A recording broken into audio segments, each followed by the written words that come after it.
Hey. Oh, God. How did you let me go to air with that hair? Chaos. I gotta act like I've been here before. I gotta act like we're watching something special tonight. Because you can't win them all. We learned that in game 2 and we learned that in game 4. You can't win them all. But what an opportunity. What a treat. What a delicacy for all of us that we get to watch the Leafs win tonight. Yeah. Yes, we do. Because they're going to win tonight. You have to believe it. You have to have the vision. You have to have the belief. You have to have the passion. Seeing a loser attitude in Leafs Nation. And I won't have it. You know what I would like to have, though? Some of the limited edition Stanley Cup batch of Molson Canadian.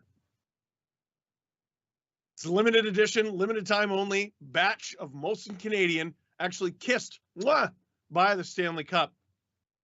Perhaps you could enjoy some after the Leafs inevitably win tonight. Molson Canadian, the Stanley Cup batch. Get it at the Lickbow or another place where they sell limited edition Stanley Cup beer. I should probably introduce myself. Hi. Welcome to Watch a Leafs Game with Steve Dangle, presented by Molson Canadian, coincidentally enough. I'm Steve Dangle. Click like, click subscribe, tell all your friends. Listen!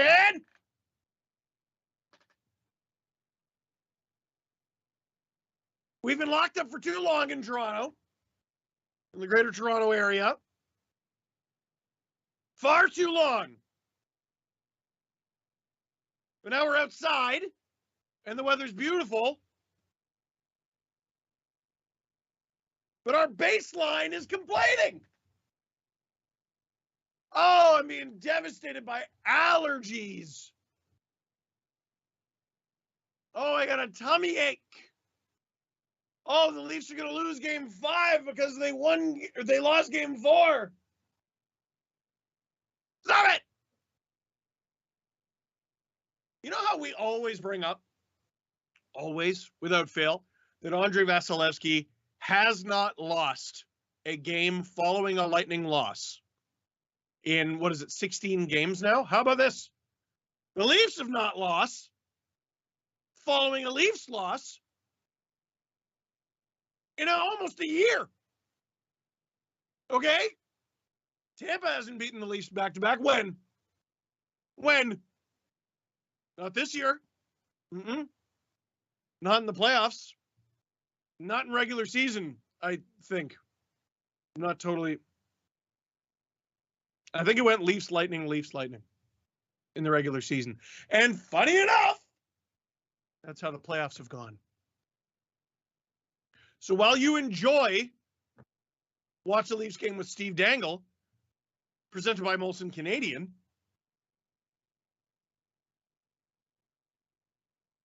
you got to know that they're going to win tonight. You got to feel good about it. Tavares, here he comes. Look out. Matthews, here he comes. Look out. Ilya Lyubushkin, I'm sure he'll help. Justin Hall is in the lineup. As long as we're talking about the Leafs, let's get down to brass tacks here.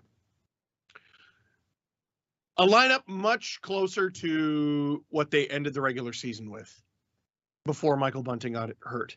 Bunting, Matthews, Marner is the top line. At home, I like it. I understood why Keefe went away from Bunting on the top line on the road. I get it. I like this at home. Mikheyev, Tavares, Kerfoot. That is the right move at home. Tavares needs to be surrounded by speed, and he needs to be taken away from William Nylander. Because those are two players who, yes, they had a sick goal. It was at 4-on-4, and the game was already 5-0. Guys, it's not the same. Nylander, Kampf, Engvall is the third line. Spezza, Blackwell, Kasha on the fourth line. Kasha not looking so good in that game either.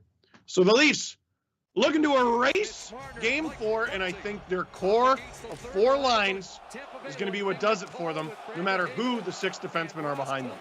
Leafs, Lightning, underway in Toronto. Game 5. Colton will play it back, and there's the former Leaf Zach Bogosian, who starts on the back line with the steady. If the Leafs go 1 minute without surrendering a goal, it'll be an improvement on last game. Yep, that is an icing call.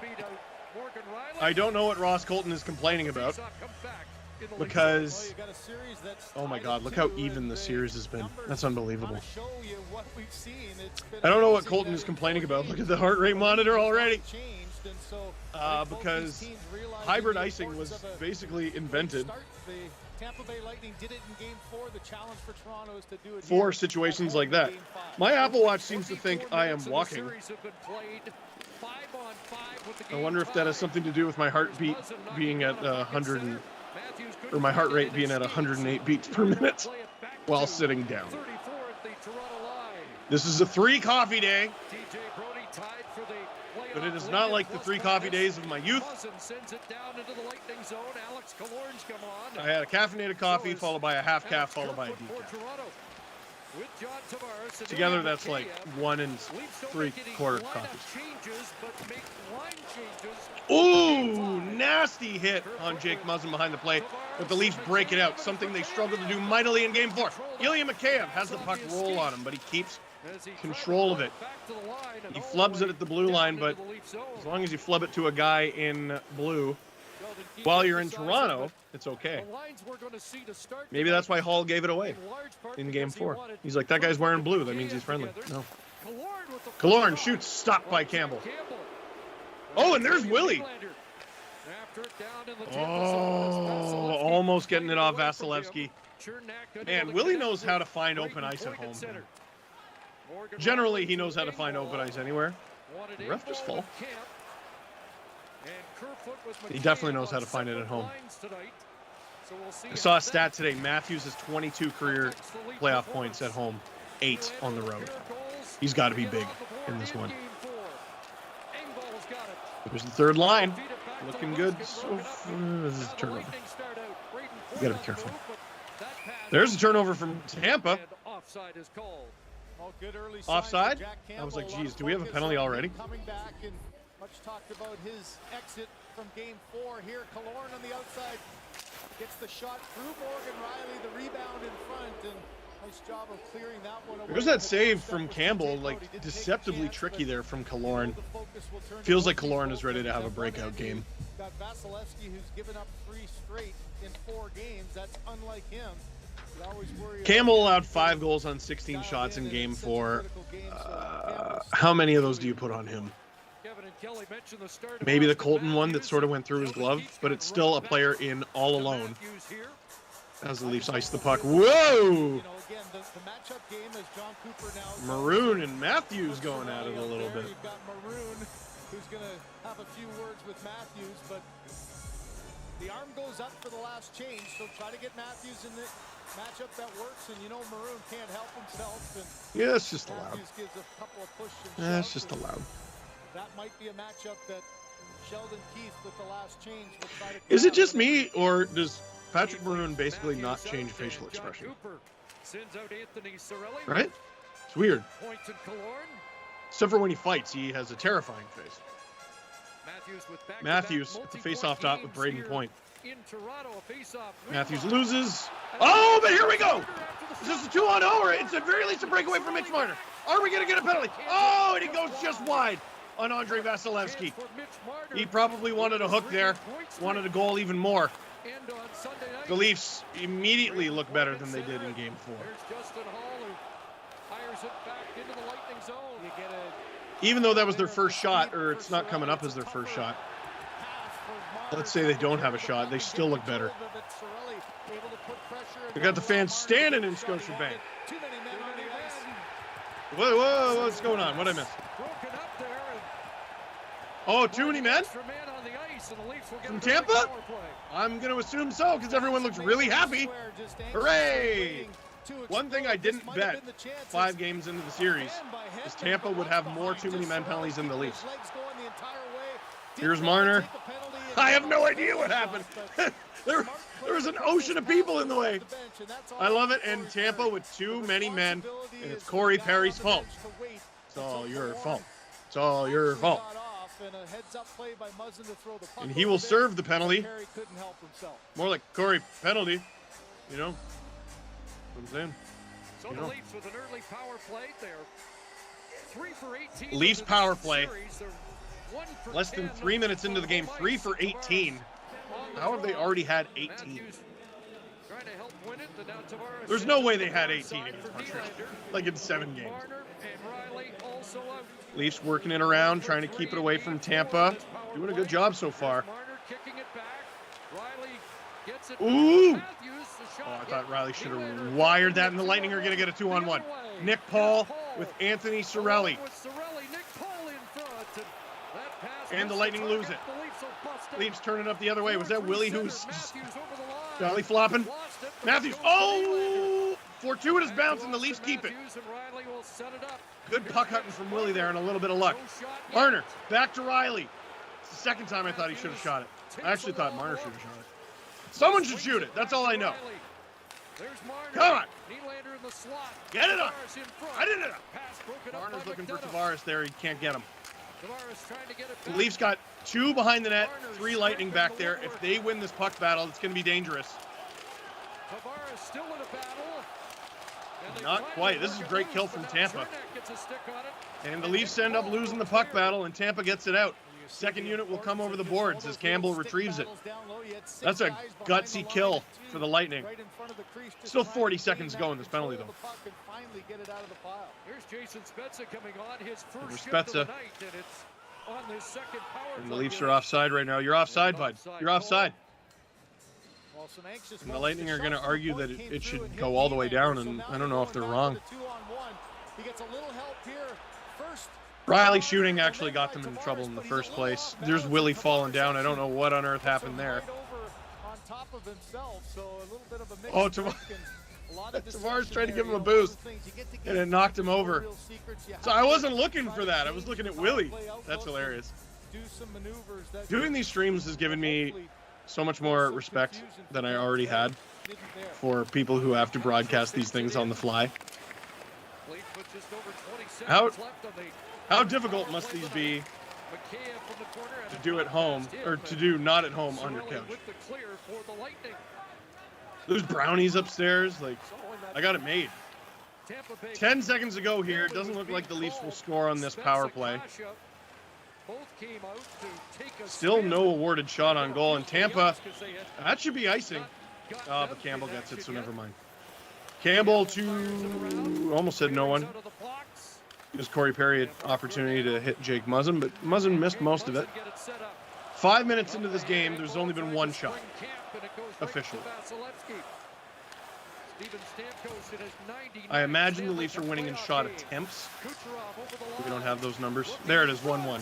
Whoa! And oh no! Steven Stamkos getting the first goal of the game. And I gotta see if this hits something. Because that is stinky yucky if it didn't. Corey Perry saying, come on, boys. Which no player has ever said before. Oh, boy, Jack. I mean, it's a good shot from Stamkos. It's a good battle from Kucherov. I didn't see that hit anything. Maybe off Kerfoot. Oh, dear. And now, just over 5 minutes into the game, crowd quieted. Leafs are down 1-0 at home. Oh, dear. You need a little bit better than that, man. You need better than that. It's been such a tight game so far. And that's what opens the scoring. I don't like it. Nick Paul! Oh, if that stays on his stick, it's in. And we're going to get a penalty here.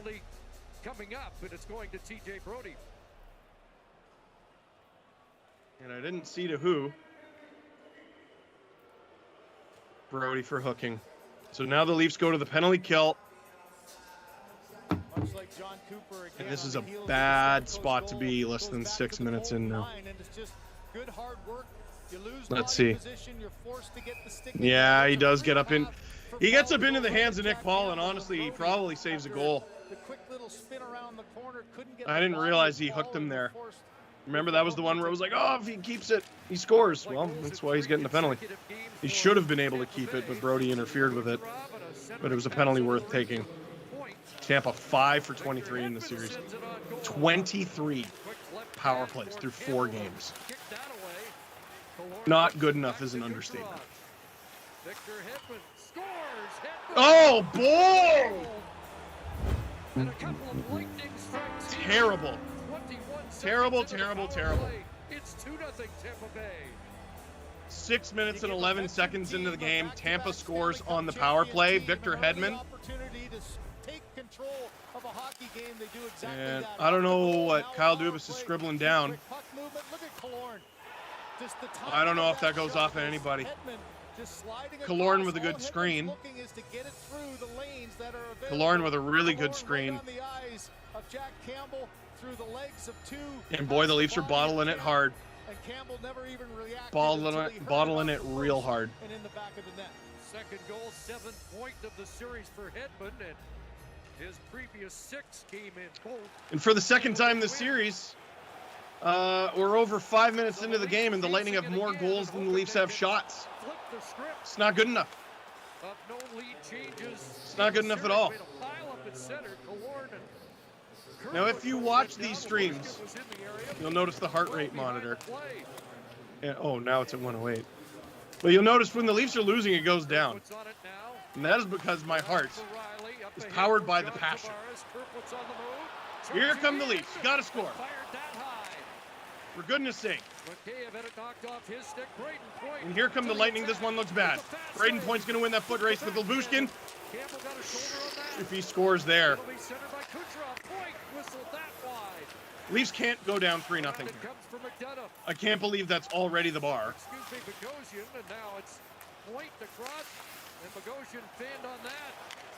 Boy, Tampa is really schooling these guys. Oh, boy. Get it! We're 7 minutes into this game. It's 2-0 Lightning, and the Leafs are holding on for dear life. And then on the power play, bad. Bad, bad, bad news. Bad, bad, bad start. Watch a Leafs game with Steve Dangle, presented by Molson Canadian. I'm Steve Dangle. Click like, click subscribe. Tell all your friends. After an opening few shifts where the Leafs were doing a good job breaking out of their zone, they were doing a good job hemming the Lightning in their own zone. They make one mistake, lose one battle, leave one player open. Stamkos gets a good shot, it's a goal. Next shift, Brody lets Nick Paul get away from him, takes a penalty. With the Tampa power play, you kind of put it in their hands, and now they're 6 for 24. So you can look at that and be like, okay, the Leafs penalty kill is at 75%. It's not good enough. Is that the math? The Lightning power play is at 25%. That's really good. 24 power plays for your opponent through less than 13 periods of hockey. You're going to lose that series 10 out of 10 times. 10 out of 10. And my assumption was, surely they'll be better. It's not just that the Leafs are taking these penalties, right? Like, we're looking at it like, oh, they're stupid, right? The Leafs are stupid for taking these penalties. You got to give props to Tampa for doing the things that get you on the power play, that draw penalties. Brandon Hagel hasn't put up the most points in the series. He's drawn 4 or 5 power plays. Nick Paul wins a battle, gets position on TJ Brody, and Brody's got no choice but to hook him in the hands. No choice. Oh, he could have stick lifted him instead. He could have. I'm sure he tried. Couldn't do it. If you're just joining us, watch the Leafs game with Steve Dangle, presented by Molson Canadian. I'm Steve Dangle. Please click like. Get some positivity going. Please click subscribe and tell all your friends. Leafs are down 2-0 to the Tampa Bay Lightning just over 7 minutes in. The shots are 7-1 officially. The Lightning are running the Leafs show at home. 2 on 7 shots so far. Another one coming in. Oh my God. By Campbell. And Stanley Every time the Lightning cock their sticks to shoot, it feels like I'm watching the Leafs season flash before my eyes. They can't go down 3-0 here. And they could win game 6 and 7 in Tampa. But I think winning game 5 would be better. I think winning game 5 would help you win game 6 and or 7. Wait, no, you wouldn't need and. Can you imagine the Leafs win 5 games to 2 in a 7-game series? That'd be cool. Oh, Mark Giordano all alone. There you go. And the Leafs will break it out. Marner dancing. I like it.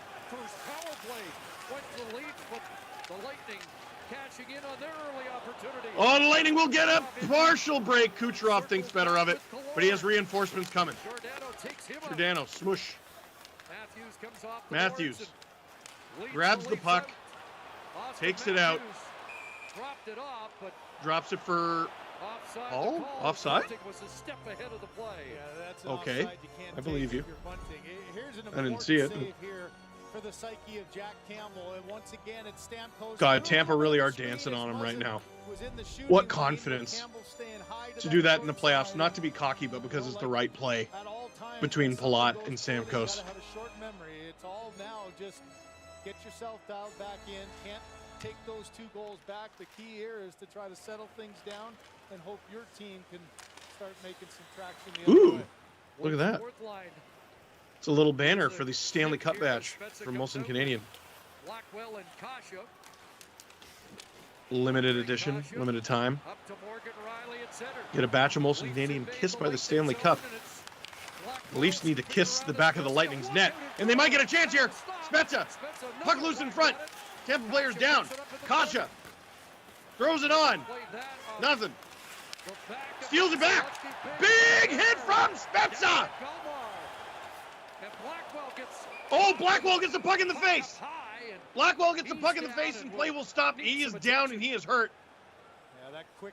Oh, no. Clearing pass right up into the face of Blackwell, and good job of the officials. Oh, no. Near the head, they'll blow it down quick. Just not the eye.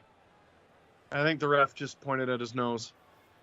Don't think in any way it was on purpose. One of those quick plays trying to get in on the forecheck. Feels like if it was the eye, there'd be more urgency. First shift of the game for Colin Blackwell. Probably get a replay of that hit from Spezza in a sec.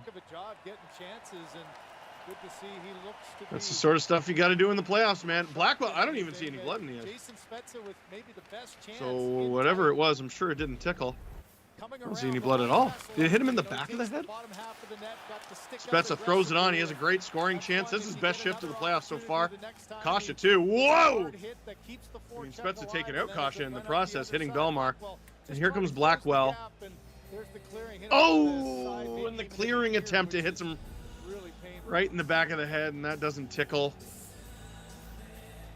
Hope it didn't get him in the ear. Hope he returns to the game. 10.5 minutes to go here in the first. Leafs getting dominated by Tampa in basically every way. But that was probably their best shift of the first. And it came from the fourth line, a fourth line that's been a liability, or at very least was in game 4. Watch! Willie! Come on! Come on! Unforced errors, guys! send him to the box, and the Leafs shorthanded for the second time. What are you doing? And it's just a penalty you can't take. You know, I know you're trying to get the Let's play watch going, this. get in on the forecheck, get a little too quick, but once you get your arms wrapped around there, he tried to drop. Like, he grabbed him, he grabbed his arm. I got no sympathy. And foot feeling Every that little tug, player does down, that. and that's one that you just know you Every gotta player be in does that it. vulnerable Guys in the position. Leafs do it. Chances are Everyone you're does gonna it. end You up got to in be the box. smarter. With The Lightning playoffs now is Tampa. You got to be 6 smarter. for 19 in the series on the power play. Red hot down the stretch, and now power play goals. When this in team makes 12 peace with the of their fact that the last 13 standard of games. play rises in the Stanley Cup playoffs, then they'll have success. Until then, you're going to get stuff like this. They have to kill this. Most important kill of the season, bar none. Leafs down 2-0 halfway through the first period of Game 5. Can't win the puck battle, can't get it out. Leafs get it out there. 25 power plays. 12 and a half periods into the series. No shot. No shot.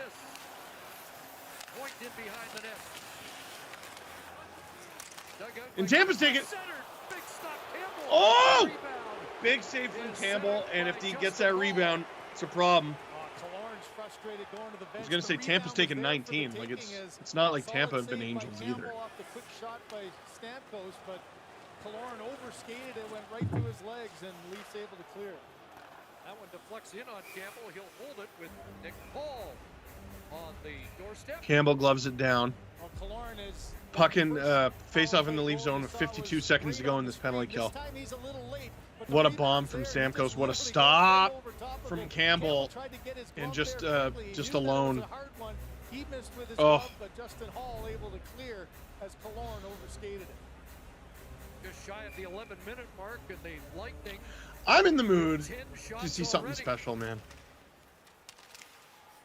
From the draw, I want to Jacob see the Leafs Blake erase this 2-goal deficit around to and the win. near side. Ross Colton waiting I'm in the for it. mood. You know, I could go for Behind it. the net, Couldn't Perry. you?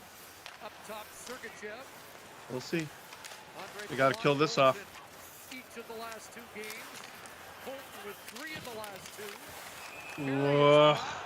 That's going to be another. No, is goal. Giordano getting called? And for 30 seconds, it's going to be 5-on-3. This is Trevor Hansen making this call from the neutral zone. I don't like this. This is a physical play as Johnny Bear is watching this play right down the alley. Giordano saying, "Oh my God," and he can't believe it. Losing his balance. Look at the reaction of Giordano, and to put him down. It's a cross-check in the back, or you're getting your stick in his back, knocking him over, and it affects possession. They've told you from the beginning of this season, they told you since September, they were going to call this. Kucherov took a dumb one in Game 1, remember? And what did I say on the stream? I said, you can't even complain. You knew this was coming. This has been the case all year. You don't get to complain. Huge shot from Campbell! 20 seconds to go here in this 2-man advantage for Tampa. Oh my God! And Kucherov just misses, and the Leafs clear the zone. Down to the final 10 seconds of the Nylander penalty. Nylander's got to fly out of the box, and he's going to have to join the penalty kill. He's not going to have time to go to the bench. But it's okay, he's killed some penalties this season. Oh! Kucherov had a wind-up, and then here comes Nylander! Let's go, young man! Do it! Do it! Oh! Stop by Vasilevsky! That's a great effort, though. That's a great effort, though, and it kills crucial seconds. A minute and 10. There, just the wide shot by Kucherov all the way around. Sprung Nylander, and there's the first great save by Vasilevsky. Minute to go on this penalty kill. Kucherov playing upset. He can't believe he missed that.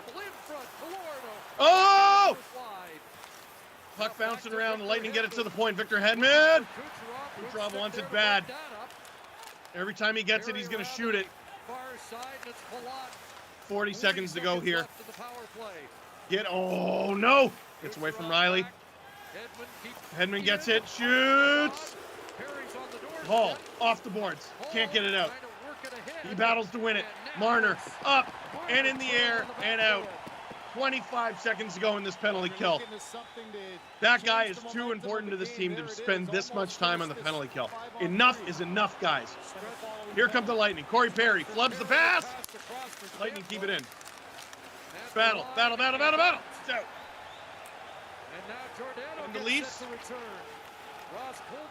5 seconds to go in this kill. 3. Offside. With 2 seconds to go in this kill.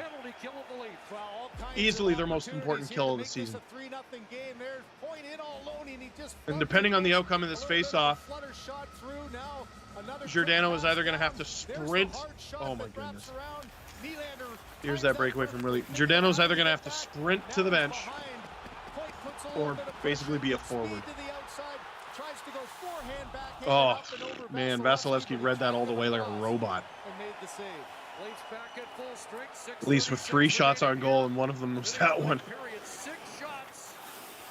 Leafs kill it off. Most important kill of the season. 6.5 to go here in the first. And you have to change momentum right here. You have to change the flow of the game. You got to get Bunting into the game for crying out loud. Matthews, Willie, Tavares. These guys don't kill penalties. Another play, too, of just the box out by McDonough in front. This if you don't look at it as 25 Tampa power plays and you look at it as 25 times the Leafs can't put Matthews on the ice, the Leafs don't get one there. But if you look at it as 25 times they can't put Matthews or Tavares on the ice, it's worse. Matthews trying to will the Leafs to a goal by himself. Oh! Kerfoot can't quite get it. Net off its moorings. This whistle should have gone quite a while ago. I don't know what Nylander said there, but it looked like a bad word. Right by the net was pulled off by Chernak. So the discussion here is, can you go to commercial, or they've decided that big shift from Austin. It was a Tampa Bay player who knocked the net off. You're at home, boys. Look at Hedman. Look at him smiling. Well, crank up the physical plays. Cool as a cucumber, having the time of his life. Puck's gone. Paul comes in for the hit. No call. Paul drills Bunting right in the numbers. That's a missed one. Watch the Leafs game with Steve Dangle, presented by Molson Canadian. I'm Steve Dangle. Click like, click subscribe, tell all your friends. This first period has not gone great. They just killed a 5-on-3, and you could argue that the period has gotten better. That's not good.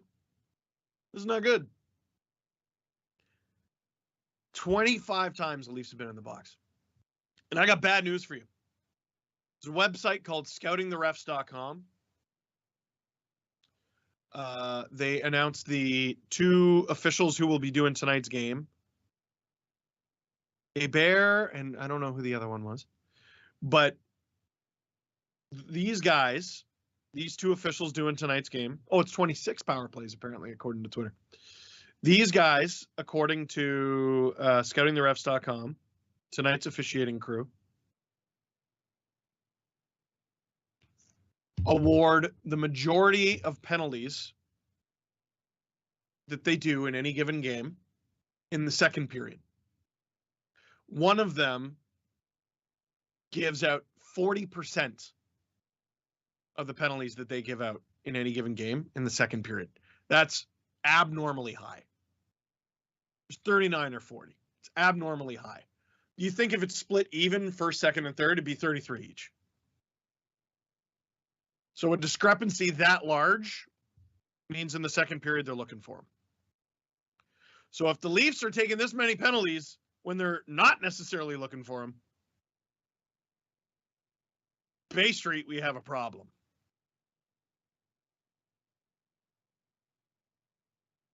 Leafs getting outshot 14-3 by Tampa right now.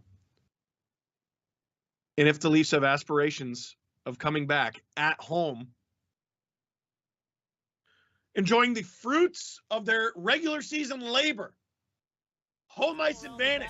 Every single year. If they have hopes of getting back in this game, the pushback starts now. John Tavares wins the faceoff. The Leafs get it to the point. 5.5 minutes to go here in the second. Kerfoot throws it in front. No Leaf in sight. Chernak will turn it around the other way and get it out. Icing. I said that last play around the Tampa net as the pressure. I was worried for a sec. I thought it was icing, and I'm like, Brody looks like he's about to get murdered. That's not a hold on Matthews? Like the way they've been calling it? Are you sure? Should have been a forced face-off where Tampa was not able to make a change, and Toronto would have been able to. Instead, they got. I haven't complained about the penalties the Leafs have gotten. I haven't. You know that. I've been a good boy. I don't mind these more calls. I don't.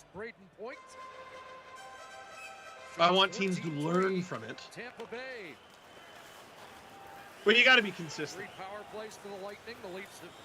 If it affects possession, you got to call it. Behind the net, hooking Matthews' arm. It's not holding. It's nothing. I don't think so. Brody gets it deep. 5 minutes to go here in the first.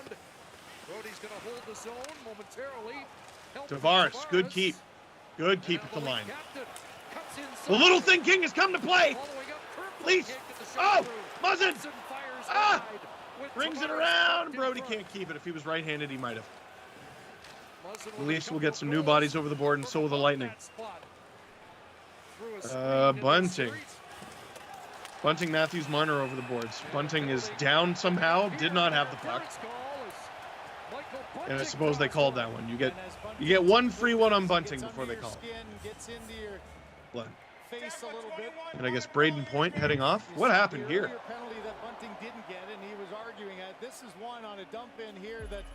Thank you, producer Stu. No, I know it was interference, but like, oh, what are you doing? What are you doing? That's a weird one from Braden Point. That's a really weird one. Watch the Leafs game with Steve Dangle, presented by Molson Canadian. I'm Steve Dangle. Click like, click subscribe, tell all your friends. Most important penalty kill of the season, followed by most important power play of the season. Here it is right here. Followed, I assume, by the next one. This power play is the most important for the Leafs until their next power play. We're in that part of the season. And we're in that part of the series. It's a 3-game series. This is a best of 3. And the Leafs are losing their first game in this best of 3, 2-0. You got to score. You got to play in these tight games. Tampa's played in a ton of tight games. Sorry, this isn't tight right now. Tight would be 2-1. 2-2 even. Tampa has played in a ton of these games and survived. They haven't lost a playoff series since 2019 when they were embarrassed by the Columbus Blue Jackets. Embarrassed. And then they got to slay that dragon, and they rode it all the way to winning the Stanley Cup. You want to talk about tight games? Their first game against the Columbus Blue Jackets in the bubble lasted 8 periods long.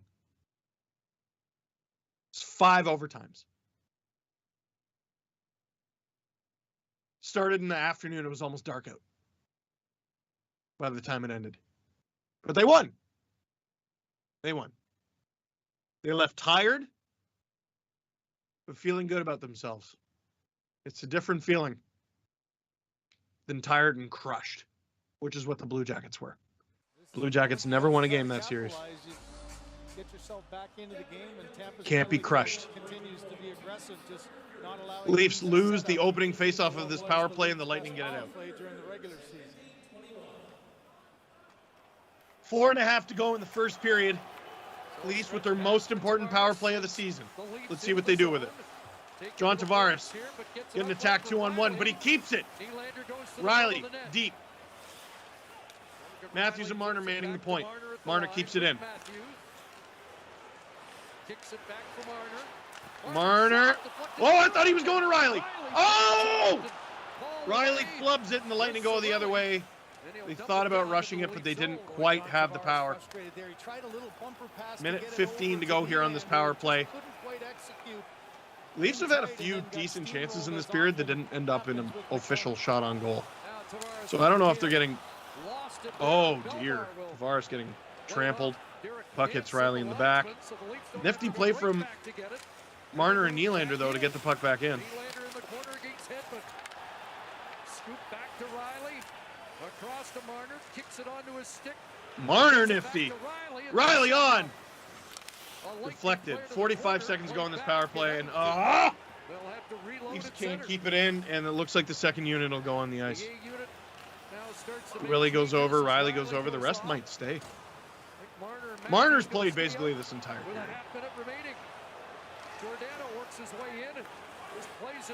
Matthews going into the corner, like that's just not a good read. The Leafs keep it in though. Giordano holds it, Tampa smothering. Oh, what a keep! What a keep for Matthews! Get it on! Oh, Marner stick breaks! You gotta be kidding! Oh, you gotta be kidding! Ah! 5 seconds ago in this power play, Tampa killed it. And that's a goal. Marner had, Marner had so much net to shoot at. Oh my gosh. On the power play, one shot on that second man advantage. The hockey gods laugh deep in their belly on that one. Oh my goodness.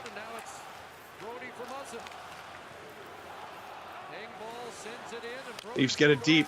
Watch a Leafs game with Steve Dangle. Presented by Molson Canadian. My voice hurts. Click like, click subscribe, tell all your friends. You got to get it on, boys. Tampa's running you around. The Leafs are doing so much skating that's led to nothing. Like you just got to put some crap on net. Without being three men behind the goal line, allowing Nikita Kucherov to break it out the other way. 2-on-2 here. Oh my gosh. Well, the Leafs have controlled... Hey, Colin Blackwell's back. The Leafs have controlled the majority of play, and that'll definitely be a penalty from Zach Bogosian. You can't do that. That'll be interference. It's off. Effective possession. Is it something you can't do? Yes. You can get away with stuff in the NHL. Oh my God, Marner, what a score! Stick doesn't break. You can get away with stuff in the NHL. Sometimes behind the play. When a puck is that long off of a guy's stick and he's trying to get around you and you knock him down, it's interference. Is what it is, man. So the power play's now even in the period. And John Cooper's team has the Leafs' most important power play of the season, followed by this, their most important power play of the season.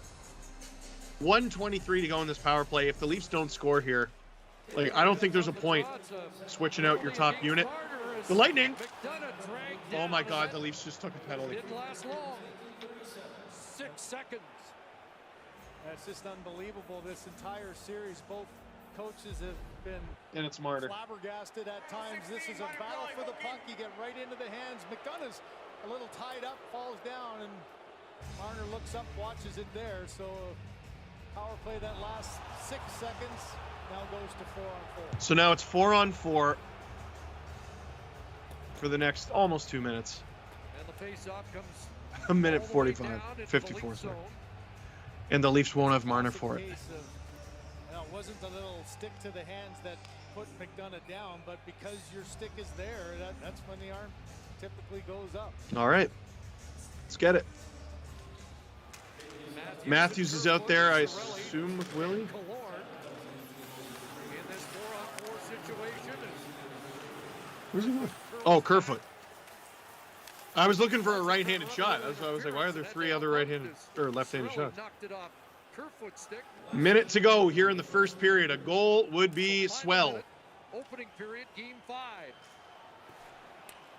Open ice benefits the team who is down. The Leafs have had a hell of a time finding open ice in this series. 52-second span. Brody tracked there by Hedman. Brody gets it deep to no one. Chernak is there. Chernak's retrieved a lot of these errant pucks from the Leafs. Tampa putting on a masterclass in this first period. Colton almost completely turnstiles Justin Hall. Hall did a good job being patient. Here comes a rush. Nylander and Tavares. They got a 4-on-4 goal last game. Here comes Willie. Where's... Well, that was dumb. You just hit a guy into your goalie. Is that smart to you? Saw the reaction of Vasilevsky. Wasn't quite sure where that puck was. If it was pointing at the face-off dot, it's a quick play which seems to indicate nothing. Defender, so Tavares just tries and in the to final keep it seconds of the first period here, oh man, if Willie Vasilevsky, committed to the backhand there, it's a goal. missed with the poke check as Nylander tries to pull it around right there. That's a great Misses play with from it, Tavares but to Willie. drops his stick and just trying to pin it against the Willie pad, wanted and 5-hole, and Nylander Vasilevsky gave him unable to nothing. hold on. I think his desire, Chris, was to curl that a little 12.3 seconds to go here. 4-on-4. Two best chances of the game. Never know. The stick of number 88. Tavares with the face-off. He's good at those.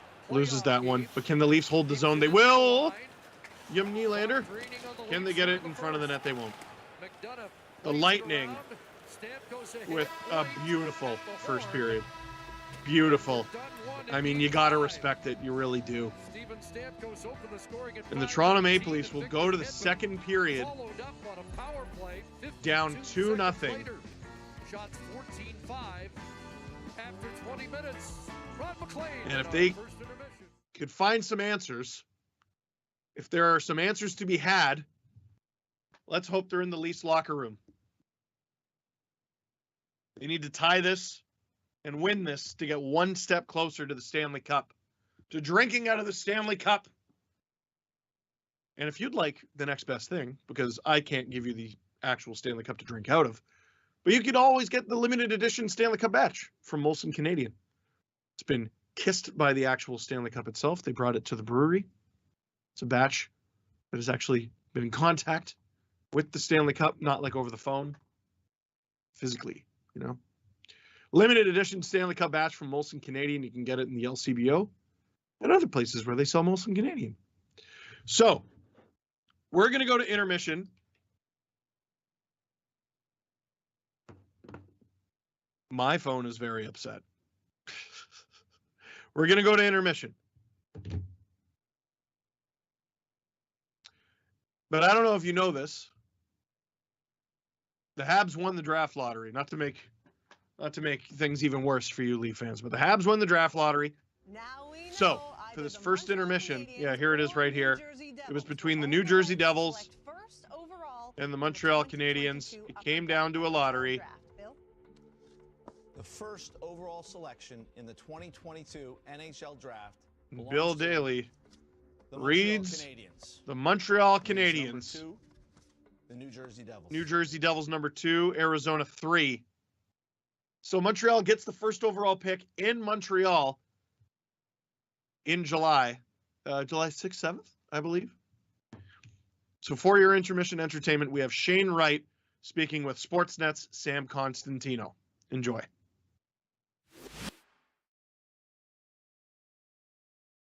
Are you reading the stuff like idiots like me, right? And looking at the rankings? You have no choice, I would assume, but to look at it or to be engaged in it in some manner. I look at it, yeah. I don't really put too much thought into it or don't put too much weight on it because obviously, no offense to you guys making them, but Yeah. in the long term, they really don't mean as much. You could say it. Try not to offend you too much. No, you could say it to me. It's okay. I really don't care about them. Shane Wright, a 16-year-old who was granted exceptional status by the CHL when he was 15, just the 6th player in CHL history to be done so. He's not exceptional at one thing, he's unbelievable at everything. He's captain on and off the ice, no matter where you are. Hey, we gotta go. We gotta go, Mer. One thing about Shane is the wow factor. He just does so many things so well. Shane Wright will take over. Left circle, right. Tries to sneak one in. Scores! He just does everything so well each and every game. He's a big body. He's extremely mature. For him to be as mature as he is, it's really, a total package from a player standpoint.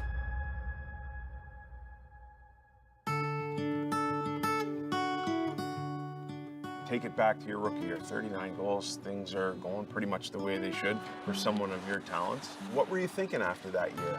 I was just thinking, I'm living the dream here. Played to right, shoots, scores. Shane Wright's first career hat trick in the OHL. After that year, I was pretty happy and pretty proud of myself with my performance and how I played, and how much I grew as a person and player as well. Not just on the ice, but off ice as well. Living away from home and having to do things on my own. Really proud of myself for all that, and proud of where I've come since then as well. Everything I know about you, you're as dialed in as it comes. What other kind of things is Shane Wright doing away from the game? I actually just bought my first acoustic guitar. Oh, so no way. Just learn to play the guitar. My billet dad actually knows a little bit about guitars as well, so he's been helping me practice and teach me a little bit about it as well.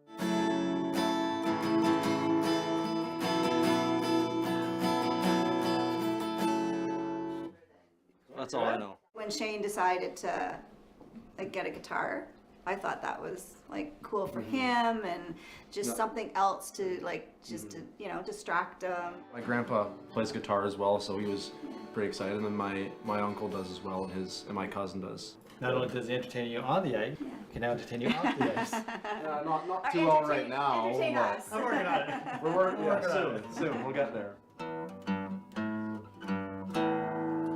There we go. I'm going to give you 3 names, and I want you to speak on Simon.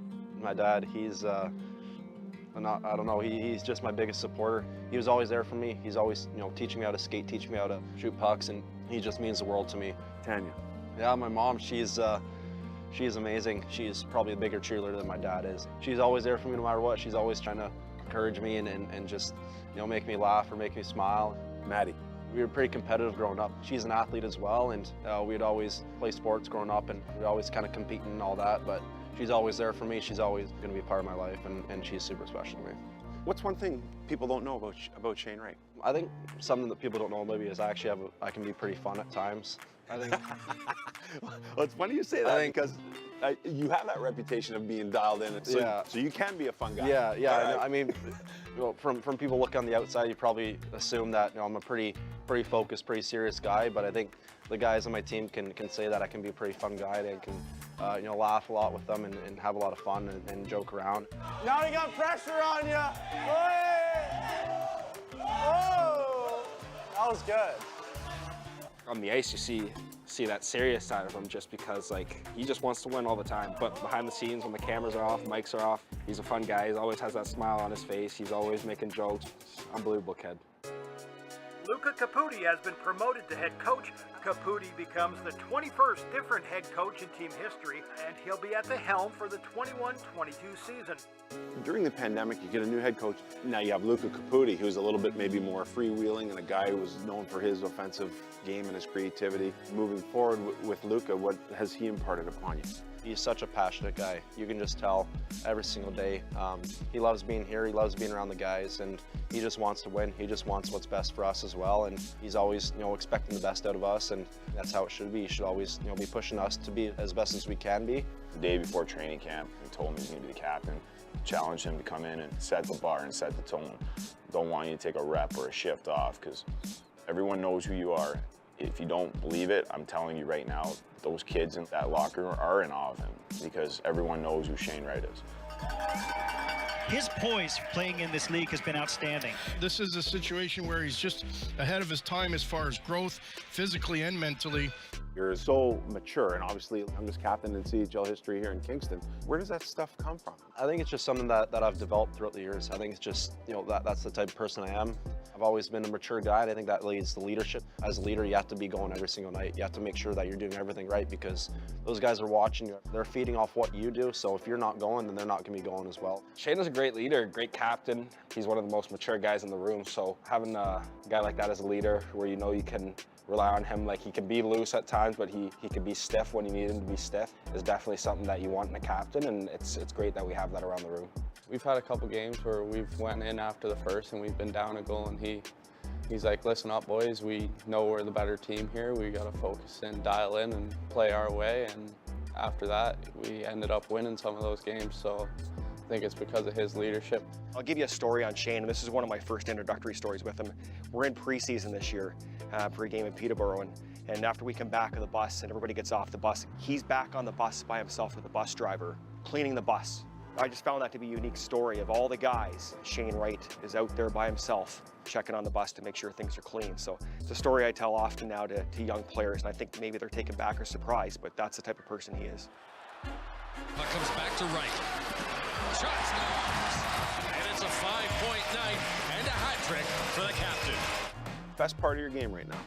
I think my hockey IQ. Yeah. I think it's just something that's always kind of been my best asset. Something that's always brought me most success. Just thinking the game at a high level and at a really fast pace. The one thing that separates him from a lot of the players, and I think why he has success, is just his ability to see the ice, find players, especially in situations where the game is tight and he's got checks on him and he's able to make something out of nothing. Have you been able to lean on the experience of any NHL players through your agency or just through who you are that you've had opportunities to speak with or get mentored by?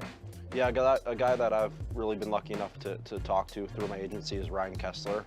We got in touch a couple years back in my first year in Kingston, and he's a guy that's really been a really good mentor for me. Obviously, he's played in the NHL for a number of years. He's played in the Olympics. He's played in high-end playoff games and all that. And his experience and his knowledge, I've learned so much from him. I always wonder about you elite guys. You get into your draft year, and every great player is also a great team player. How are you balancing? If I'm playing well, if I'm leading the team here, it just brings a lot of success for the team, and then obviously it helps me have success personally. All eyes are on him, the projected #1 draft pick in 2022, the captain of the Kingston Frontenacs, the #1 name on the marquee around the OHL this season. How much do you think about the draft day? I definitely think about it, that's for sure. It's definitely something that I'm aware of. It's something I'm looking forward to. Right now, I really need to focus on the present. I can't be caught up too much in the future and what's going to happen in the future because I have to worry about what's happening now and what's happening with Kingston and just making sure that I'm doing everything right and the rest is going to take care of itself. One thing I'll say about Shane is that he is a 90% and above student, so he takes his life seriously. So he's mentally mature and physically mature enough to, take on the rigors of what professional hockey brings. He'll be fine with that transition. You're a nice guy, but you're a competitive guy. How driven are you to be #1 on that day? I believe that's where I should go. I believe that I'm the best player. I believe that throughout my play, throughout my entire life, it has shown that I'm the best player, and I'm a competitive guy, and I want to be that spot, and I don't want anyone to take that from me, and I believe that I'm deserving of being that #1 spot, and I believe that I'm going to be the first pick.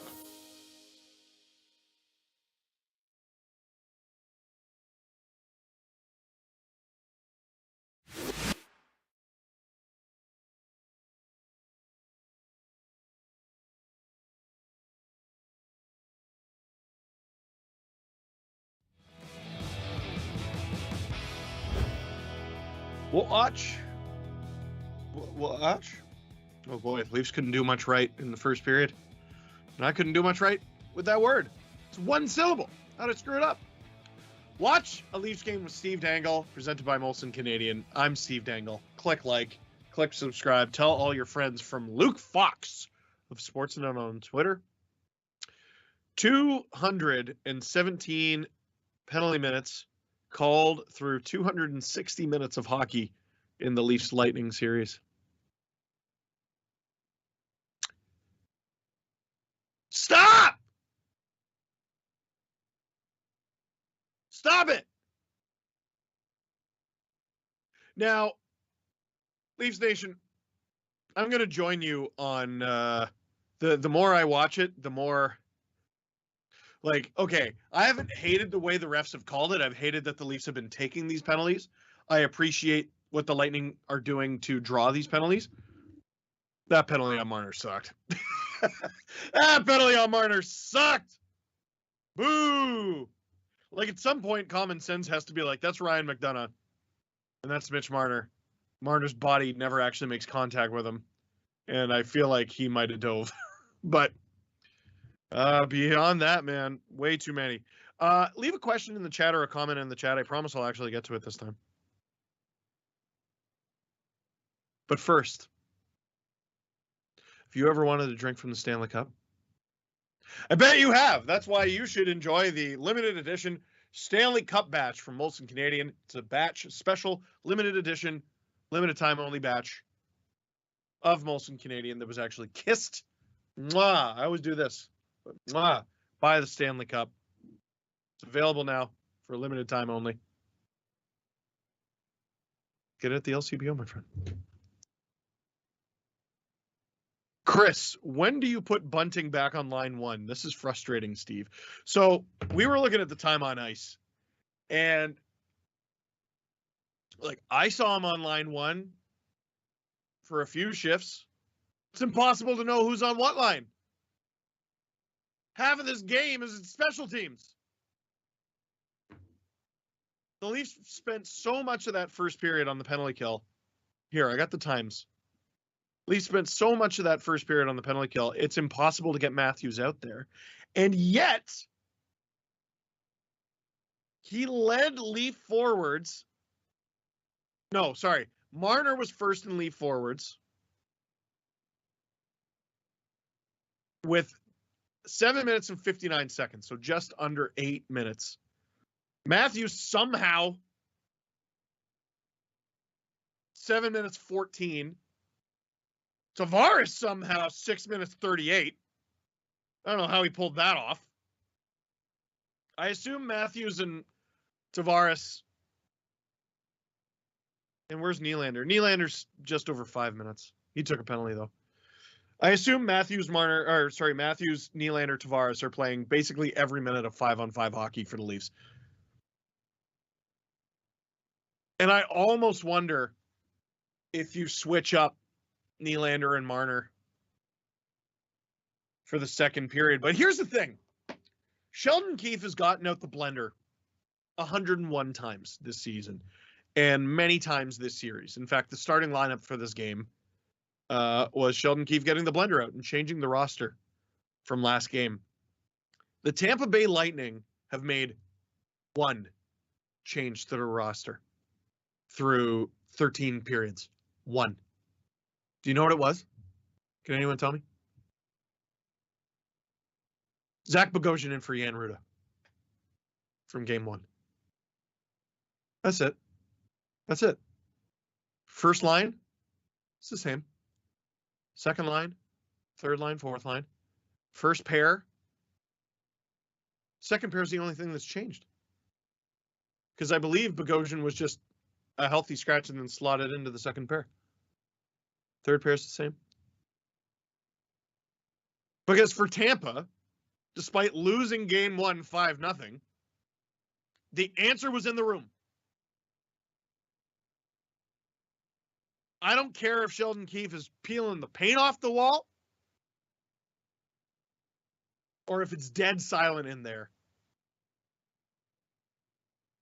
Whether you're screaming or silent, you got to find the answer. And we got to see the process unfold in the second period because this isn't good enough, man. This isn't good enough by a long shot. Darius, Damkos, I'll be okay. Stamkos stepped up now. When does JT show up for this series? You know what? Like, I haven't liked him in the series. I did not like him in game 4. I think he's looked good in this game.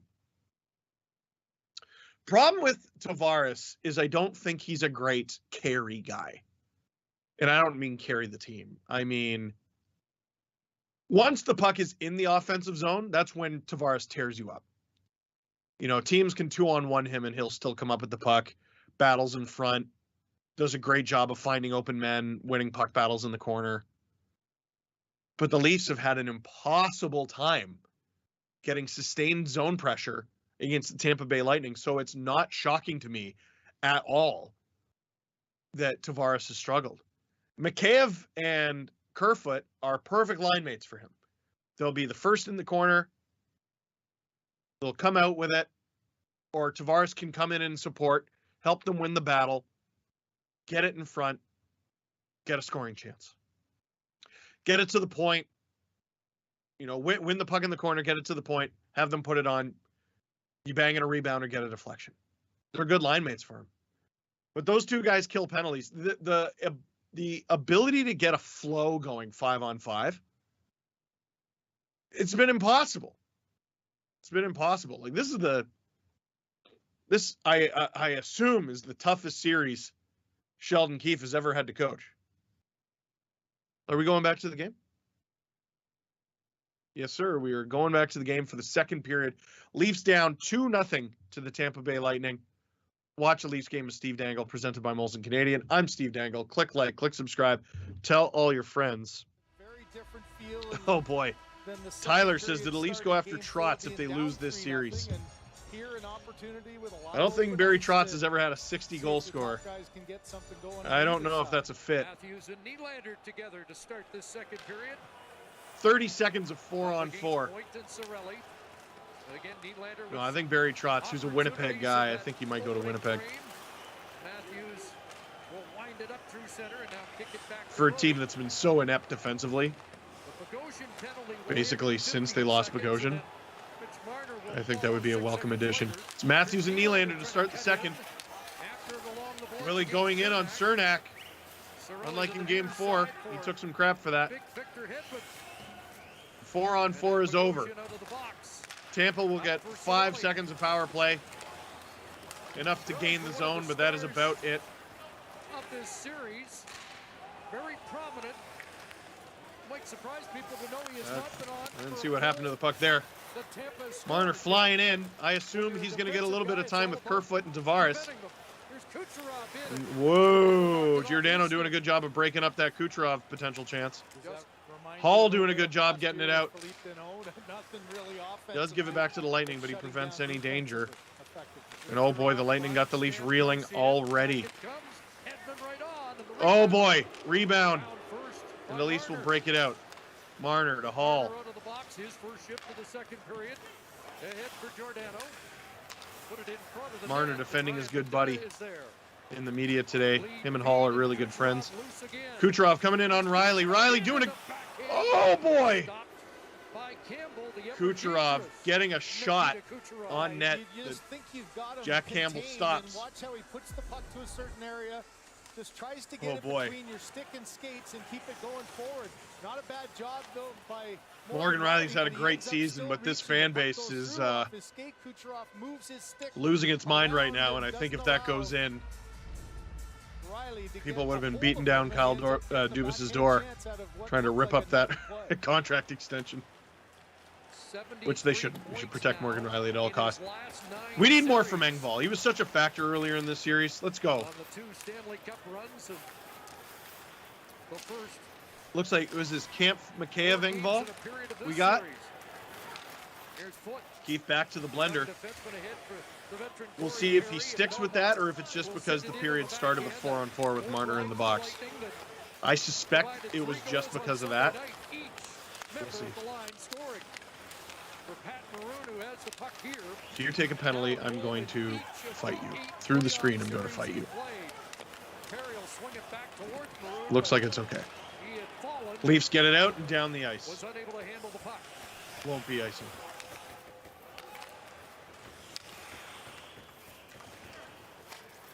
Bogosian and McDonough get it organized. Too many men again. Whistle for the Tampa Bay Lightning. Too many men, maybe a little. Do we have a high stick? What happened there? Pierre-Edouard Bellemare is the one trying to hop off. Another too many men for Tampa? You're kidding.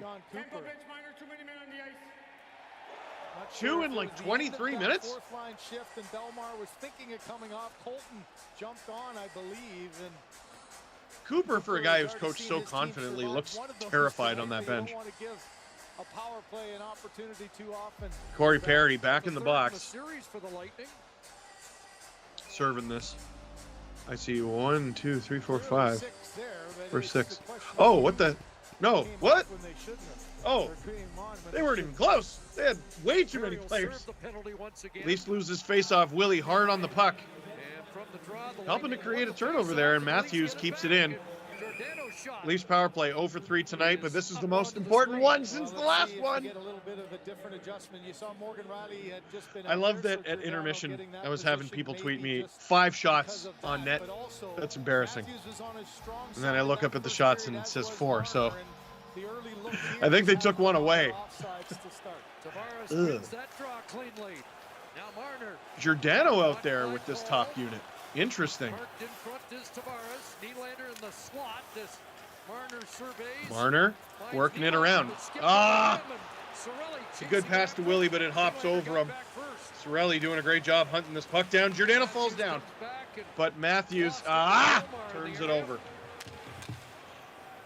His precious seconds tick away. Golden sand pouring through the Leafs' fingers right now. As the Lightning happy to just kill the clock. The Leafs break it out though. Call me old-fashioned, but I think Matthews needs to shoot. Or Willie. That's cool. They score. Let's go. William Nylander puts it on net. I think he got a deflection from the captain, and the Toronto Maple Leafs, like that, are within one. Bad game 4, cry about it.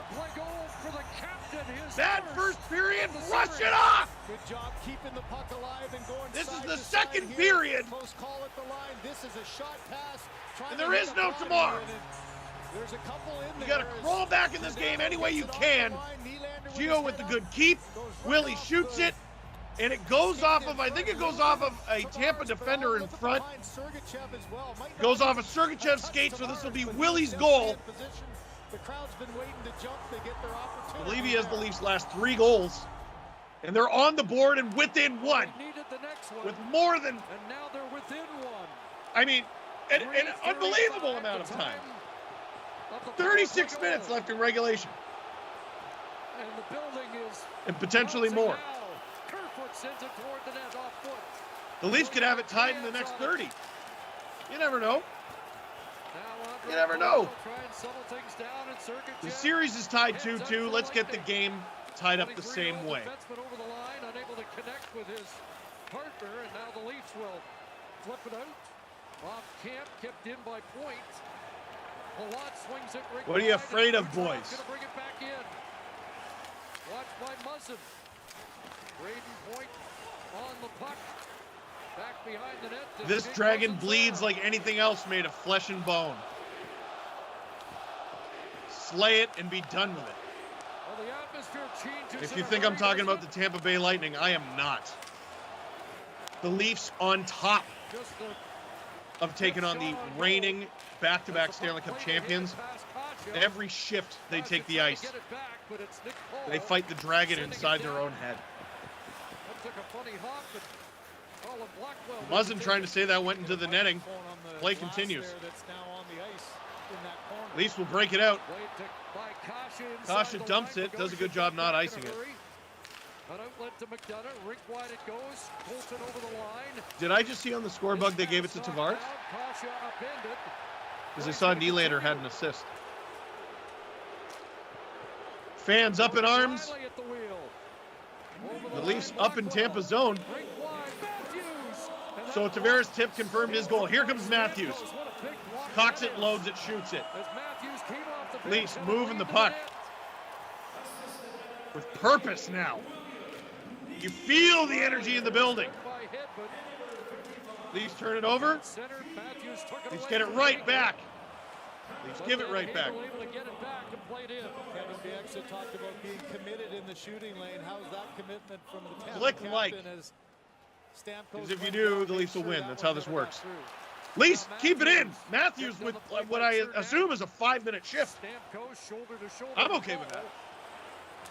Who argues against that? Not I. Marner, he's got a man. Oh, Bunting almost nips it in. Marner keeps it. Oh, if that goes to Matthews, it's dangerous. Almost. Bunting hunting it down. Good Will Bunting. Lightning break it out, and all of a sudden it's the Lightning who are reeling as they throw it into their own bench. And the Leafs go from getting dominated to nipping at the Lightning's heels. Literally in that case for Steven Stamkos. That didn't look like it tickled. Watch in Leafs game with Steve Dangle, presented by Molson Canadian. I'm Steve Dangle. Click like, click subscribe, tell all your friends. You see it in the way they get hemmed in their own zone. You see it on their face every time they go to the box. You see it on Marner's face every time he's sitting in the loneliest public place in the entire world. That is the penalty box at Scotiabank Arena. This team has not just taken on the Tampa Bay Lightning. They're taking on the dragon inside their own head. And it's clouding their vision. They have to allow themselves to see the future. This team thinks of 11 ways to fail 10 times. That's what they see every time they hit the ice in these situations. The second they drop that, they'll be the best team in the world. Look at them on paper. Look at them the way they played down the stretch. We had this discussion at intermission. You know, Dubas built this team on paper. But what about the eye test? We saw it. We saw it.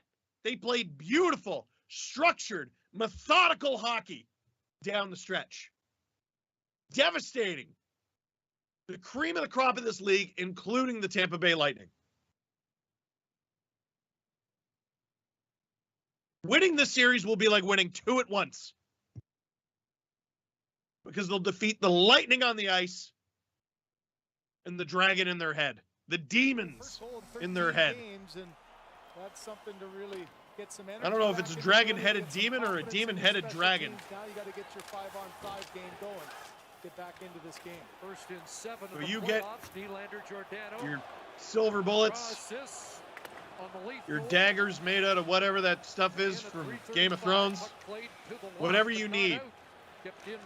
Leafs now within one goal of the Lightning, with an ocean of time left to play. That's a gift. The Lightning drop their sticks and the Leafs break it out. Nylander, but at the end of a shift. Past 7 minutes of the second.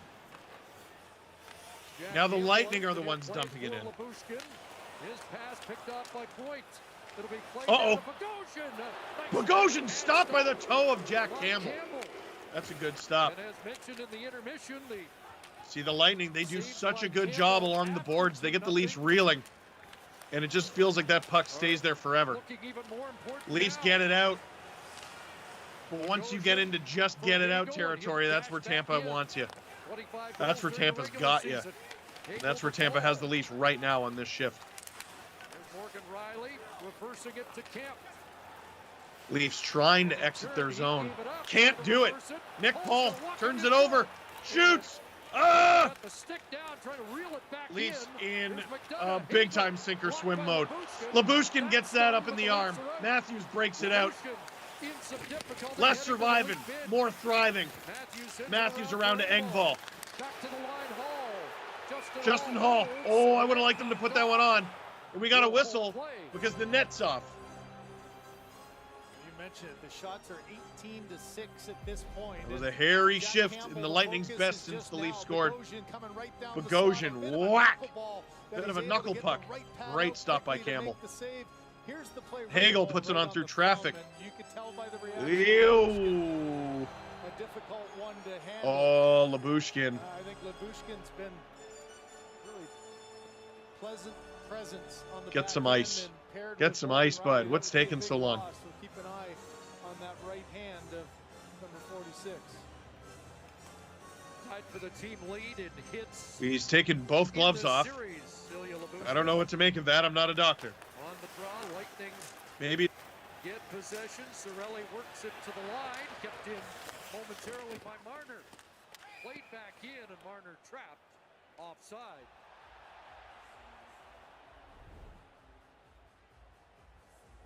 Download the app and see for yourself why Bet365 is the world's favorite sportsbook. So you see the little adjustment. You look at the hand right on the, not the thumb. It looks Sorry, like had a bit of a freeze there. There as he's Lyubushkin's got his ice. trying to figure out if it's broken. And I got to tell you, it's not looking good. More, and not looking good. I'm not a doctor, but he's moving awful daintily. The lighting! Oh, no! Rebound! That happened in a flash. The Leafs break it out. Matthews basically hasn't left the ice here in the second period. Marner, great little rush here. Oh, how did he squirt that out? No idea how he squirted that out. Marner on the ice. To Matthews. That was a great little play. Bunting gets it to Matthews. Matthews knocked down. Ref, the crowd screaming for a call, and they'll get it. Tampa will head to the penalty kill. The Leafs to the power play. And their most important power play of the game. Last power play, they scored to bring them within one. And now, the Leafs will head to their most important power play of the game to tie this up. Great backhand pass as Giordano comes through. I have no idea how that puck got to Gio. Marner's a magician. Stamkos stapling Matthews. He's got his arms around him, and absolutely. Absolutely. I got no sympathy for those calls. I told you earlier in the game. That's what happened to Willie. You wrap your arms around the opponent, you're asking for it. Wrap your arms around your opponent. Doesn't matter the call made now. And they clamp their arms down and they hold you. It's your fault. Absolutely. Evidence is right there, bud. What are you complaining about? Oh, Spezza out there to start this power play. The Leafs second unit is out there starting. And worth noting, Riley is on that second unit. That wasn't a one-time thing by the looks of it. Giordano was on the ice for that last shift. So was Matthews, so was Marner. This is why they're starting with the second unit. Belmar getting kicked out of the draw. That's big. Nick Paul's the center too, though. Kasha. Oh, Spezza was kicked out too. Jeez. And the Leafs win it, but a little too hard.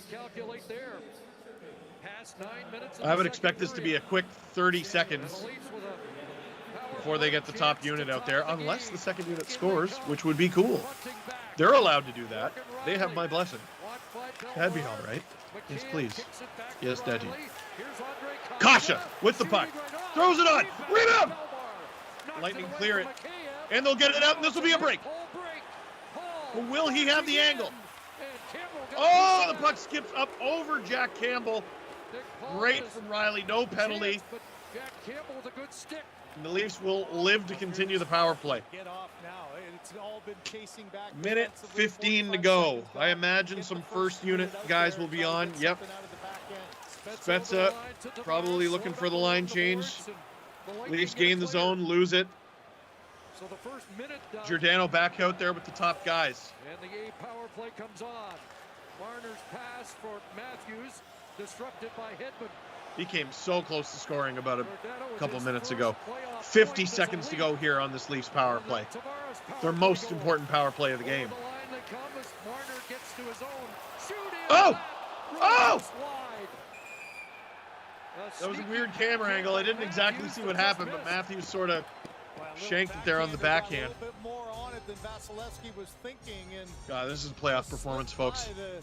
If you're watching from the greater Toronto area, I'm sure many of you are like me.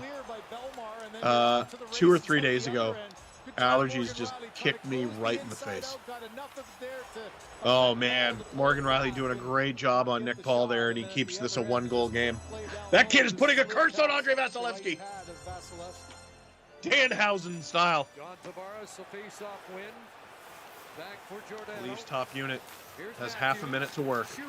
Matthews puts it on. Rebound. Matthews, great job to scramble back. Great job to hold the puck. Marner dancing in. Oh, Matthews! Oh, stopped by Vasilevsky. That was a great opportunity, but the Leafs hold the zone. 17 seconds to go here. Now Tavares swings away from McDonough, but lost the handle. Goodness gracious, the Leafs look so much better in the second period. The Lightning clear it. Leafs might have a chance to enter the zone. And they do before the end of this power play. Here's Willie dancing in. I thought he'd throw it in front, but they shoot. Rebound. Muzzin's out there now. Matthews having a bit of an extra long shift. So is Tavares. Stamkos works over Tavares, got it loose. Matthews Got to be able careful send here. it. Because if the Lightning find a way to hem the Leafs in their own zone, this could be a problem in terms of ice time. I don't think the Leafs have too much of a problem with leaving Tavares and Matthews out there for too long. And the shift is over as Tavares will get off. Bid. Matthews will get off. Willie is still on. So an important And I believe he's the last to go. visitors. Unless he's staying out there for a shift with his 5-on-5 line mates of Kampf and Engvall. Engvall ahead at center. Nope, they have Kerfoot replacing him. That makes sense. But not deep, but after Tampa it's breaking on out. Uh-oh, Kucherov going to the net. Oh, Braden Point all alone. Holds it. What patience. Get to the net.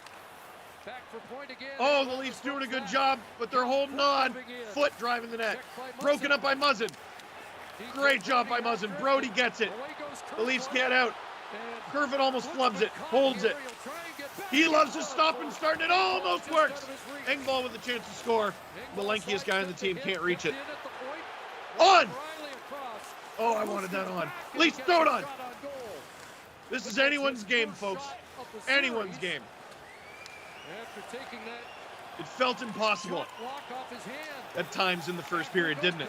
It felt impossible. Great hustle like Colin But the Leafs have the Lightning on the ropes. Blackwell throws it on. Here, rebound! Oh, stop by Vasilevsky. Boom! Blackwell again from the point. Love this player. Throws it across.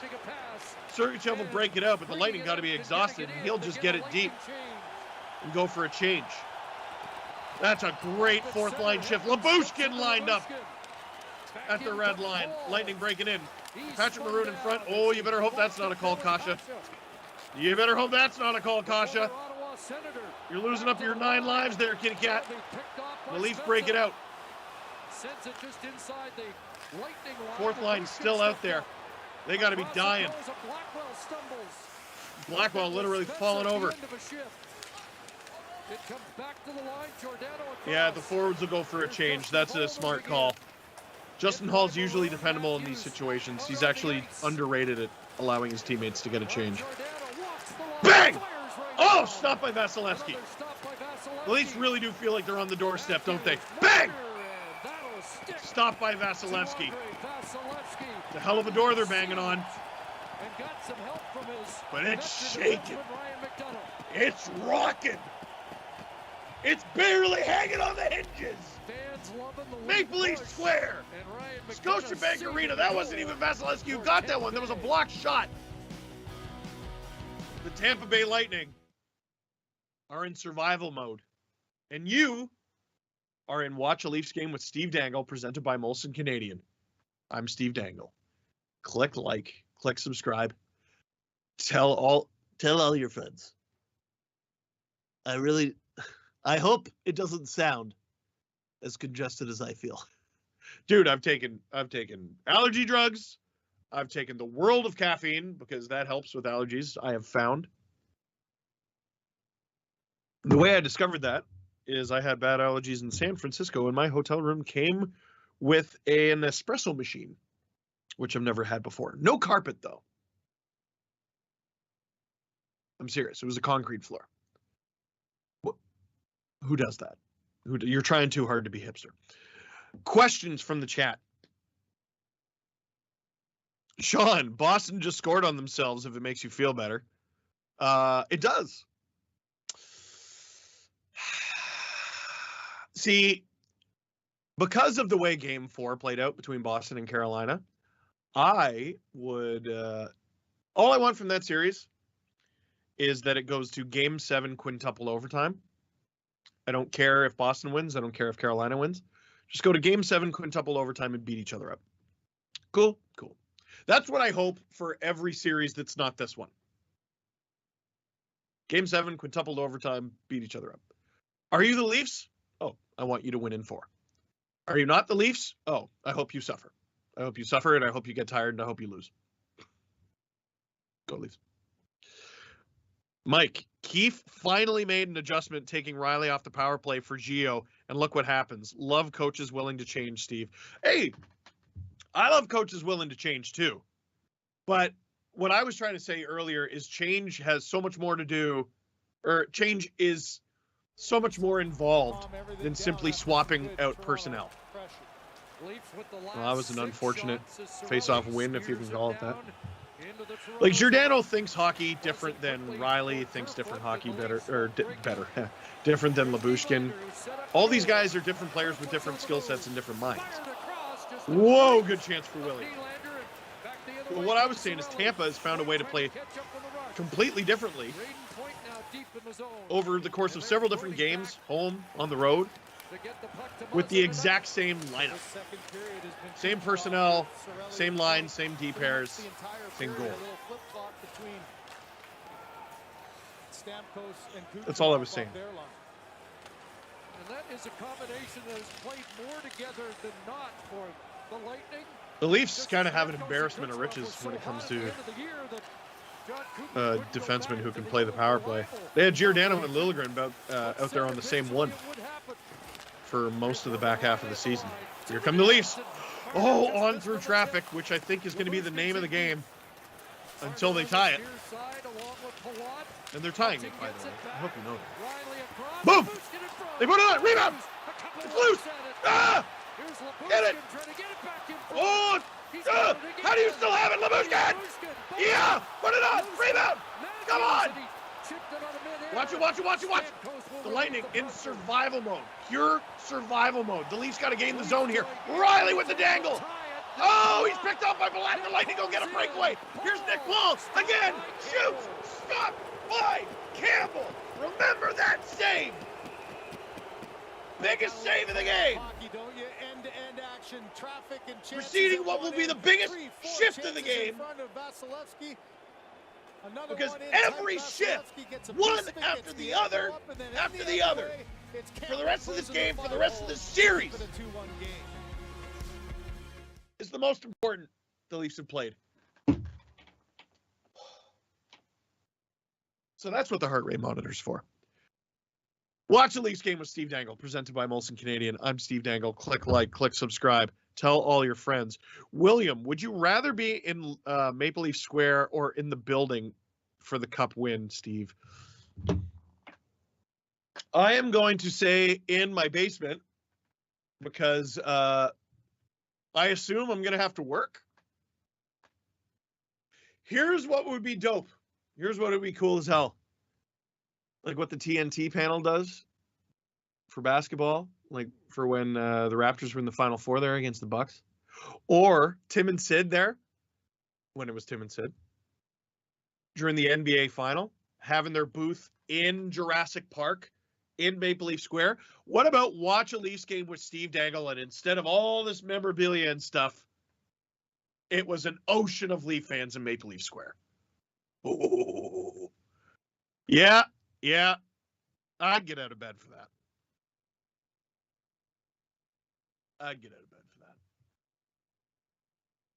Woo! Rye guy, is this going 7 regardless of tonight? I said the Leafs were going to win in 7. So I can tell you for certain that if they lose tonight, you better hope I'm right. Vasilevsky himself said this was going to be a long series after Leafs won Game 1 5-0. The Lightning brushed it off as a one-off. And somehow, some way, if the Leafs lose this game, they're going to have to find a way to do the same thing. But the way the last few minutes have gone, sure feels like they're going to come back, doesn't it? In your own direction. My wife asking, do you want a brownie?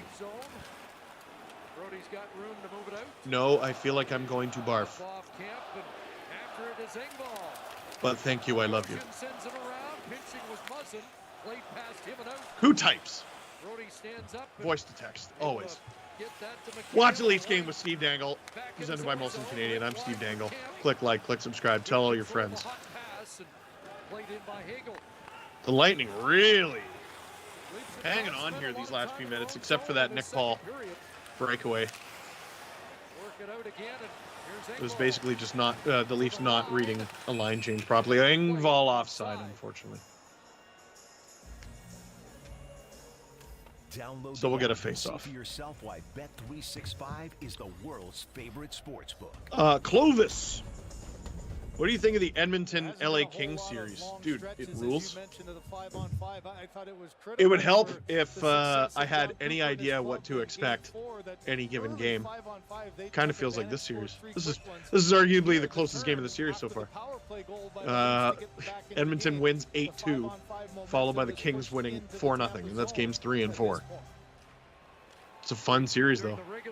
A lot of fun shut your brain off hockey. In the first round especially. Always. Tavares in there with Nylander and Kerfoot. A line that has given the Leafs a lot of success at times. Justin Hall chasing down Braden Point. John Tavares gets it to Mark Giordano, and Giordano, great battle against Cirelli, and Hall does not come up with it. He almost did. Braden Point gets it to the point, and the Lightning looking dangerous, but the Leafs doing a good job holding the fort, keeping them to the outside. Incredibly tight. Lightning get it around, trying to find some room to breathe. Leafs won't give it to him. Tavares around to Hall. This will be their best opportunity for a zone exit, and they do. Kerfoot gives it back to Hall through a sea of feet. Nylander wins the puck battle. Bring it on! Get it in, young man! Oh, that hit his skate! Willie, slow to get up. Get up. Stick on the ice. Riley throws it on. Willie back at it. Kerfoot attack from behind. Sergachev will break the puck out and get it deep. Not the first time this period that has happened. What happened there? Oh, please tell me no penalty. You got a bouncing puck on Sergachev, you chip it by. William Nylander, what a play, what an opportunity. Oh! But he tried to get it around Vasilevsky. So close. Just able to get again a piece of it with his stick. Imagine he kicks that in like Shawn Michaels. Sweet chin music. In tough areas of the ice, you got to try to make, and it almost paid off. Face off at center ice, I'm not sure why. Like Nylander almost got a double touch on that puck, but just ice.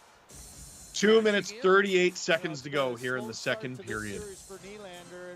Watch a Leafs game with Steve Dangle, presented by Molson Canadian. I'm Steve Dangle. Click like, click subscribe. Tell all your friends, all of them. The shot pass on the power play, and he almost tied it up there. My brother-in-law Liam saying, "Get a brownie down, you lad." That's the thing, Liam. I had one before the game. 20,000 of you watching what is going to be an amazing Leaf comeback. And maybe it's right here. Maybe it's on the doorstep, just like the Leafs. Marner puts it on. Hey! Oh, Matthews so close. Around Vasilevsky. Marner again puts it on. The Leafs will hold the line. Marner again from the corner. The Leafs obviously looking to try to get it on net or in front of the net. I think the Lightning want them to use the back of the net. They forced the Leafs into that situation so many times this series. Under 2 minutes to go here. And I got to think Matthews and Marner are going to play most of it. Uh-oh, Sergachev's down. And he looks to be in some pain. What happened there? I'm sure we'll get a replay. Offensive zone time. Oh, boy. Down in a whole heap of pain. He looks to be in some pain, and this is the second time tonight we've had a player down in a heap. The first was Colin Blackwell getting hit by a puck in the back of the head. Played under a minute in the first period and has been an enormous factor here in the second. Sergachev looks like he'll get up on his own. He does not look comfortable at all. He'll skate off on his own. That's good news. What happened? Trying to find him here on the screen. I don't think he's in this play. Okay, it's Matthews going around. Oh, smushes Sergachev. Chanting MVP after the hit. I didn't think it was dirty. Like, it's not from behind. It's not like hitting a guy flush in the numbers, right? But Sergachev got up. I don't know. As a guy with a bad back and bad hips, I saw Sergachev get up, and I was like, he looks like me. Couldn't have felt comfortable. Leafs' fourth line is out there right now. I got to think for a quick shift because it's the end of the second here. But give him a chance. Sheldon Keefe's strategy with this line is get them hungry because it's worked. When they've been put out there, they've delivered. Spezza with some big hits. Uh-oh. Oh, what a stop there by Campbell. You don't want this. You don't want this. 1:10 seconds to go. Get it out. Get a line change. That's what Spezza does. I don't think that's ice. I don't think that's ice. It's not. Okay. Final minute. Who we got? Kerfoot. Is that William Tavares? Yeah, that makes sense. Or is that McKay? Leafs. Ah! Had an opportunity. 45 seconds to go here. The Lightning. Bullying in. Kerfoot comes up with the puck. Good play from Hall. Drop for Willie. Willie puts it on. Blocked. He's got to get back. He's got to scamper. Is this a 3-on-2? It is. Killorn. Stopped by Campbell. Well, you can hear the soup chants. Exactly 25 seconds to go. That Tampa's been able to generate. And to whoever made that Twitter account that tracks my heart rate monitor over the course of a game, this is maybe one Godspeed. too many, as Bogosian read that perfectly, got down, and Kerfoot, if he could do it again, probably put that one on net with all kinds of. I think the line's going to be mostly straight. Looking for a rebound from both sides. At like 110, 115. Since the Leafs made it 2-1, it's been up there. Mitch Marner in the final 25 seconds. Not everyone loving the MVP chance after Sergachev was down. And I get it. That's kind of... That's a bit of a tough look. Tavares, big time favorite to beat Palat, and he doesn't. He gets kicked out. Matthews out there to end the period. They got Matthews, Marner, Tavares by the looks of it. In the defensive zone with 25 seconds to go. And Palat gets a winger win, but the Lightning blow the zone. Sergachev sends it back in. Oh, Brody smashed by Palat. That was nasty. Marner. Oh, will he hold it? Where is it? Ah. Will they get a chance for a shot on goal here? Nope, they won't. But a big answer back period in the second for the Toronto Maple Leafs. Once down 2-0. Reeling. 14-second period shots. Not consumed by the flames of the dragon, but quickly having all of their hair singed. And it's 2-1 after 2 here. Their captain, John Tavares, with the deflection to get the Leafs within one with 1 period to play.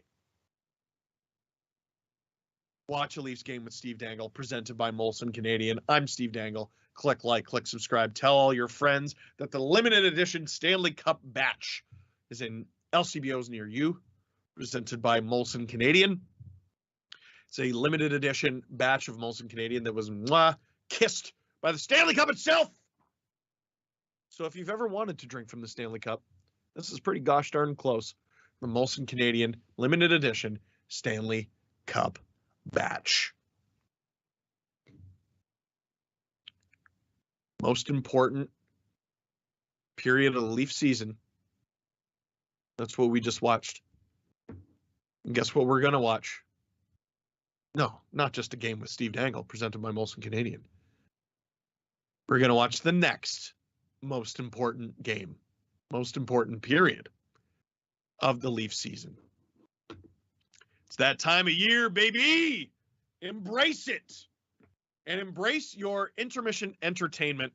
We got a couple things here. We got Cale Makar, just set a record for points in the first 4 games of the playoffs with 10. speaking with Colby Armstrong from Sportsnet. And then after that, you'll get me talking to the Leafs. Enjoy.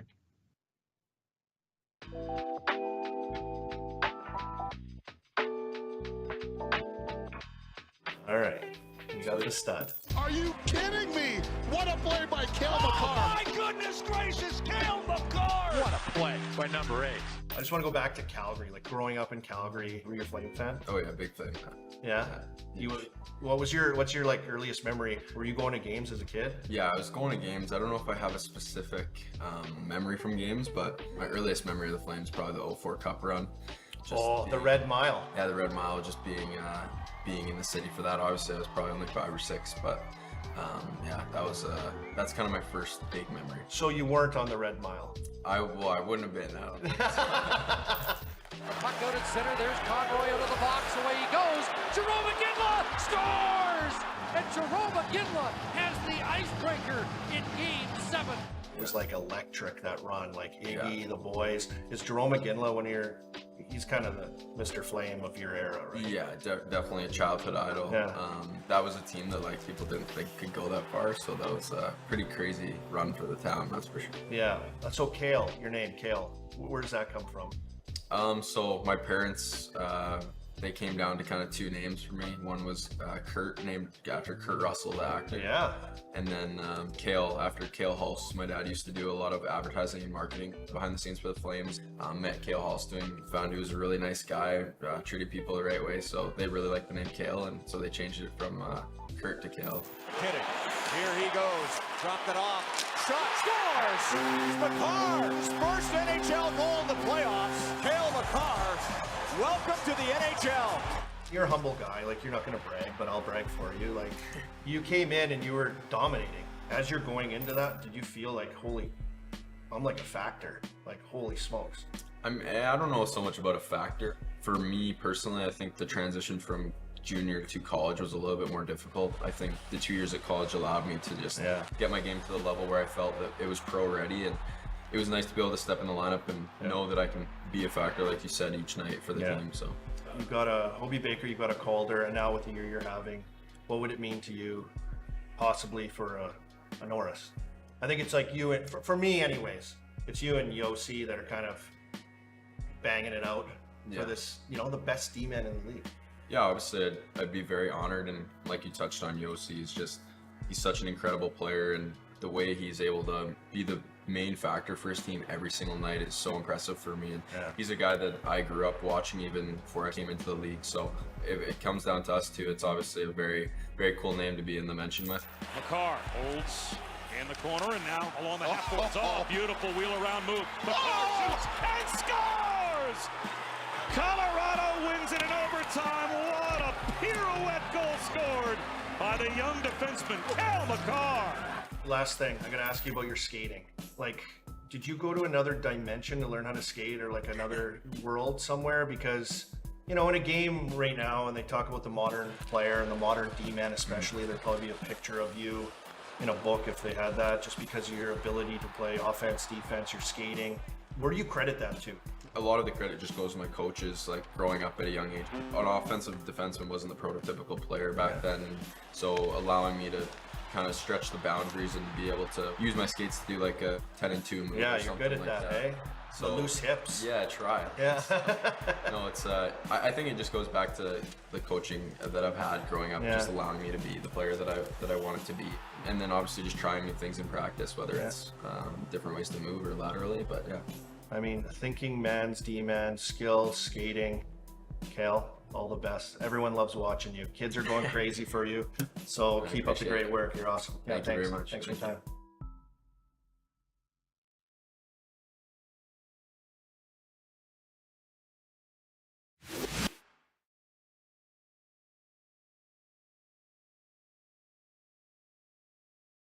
Who's most likely to get ID'd when you go out? Mitchie for sure.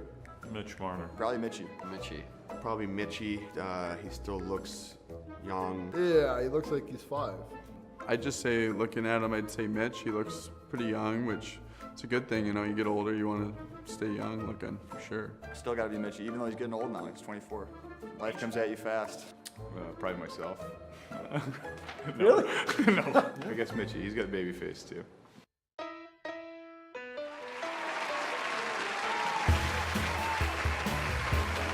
Who's the biggest joker on the team?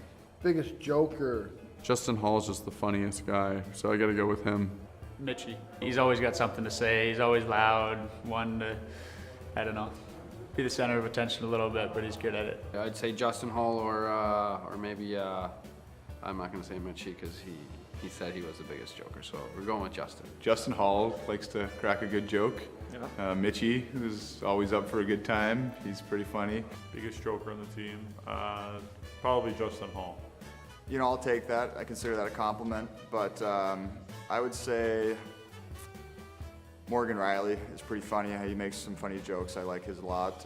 Mitchie's funny. Spets. You know, we got a lot of guys that can bring some energy and some laughter for sure. Who's got the tightest bromance on the team?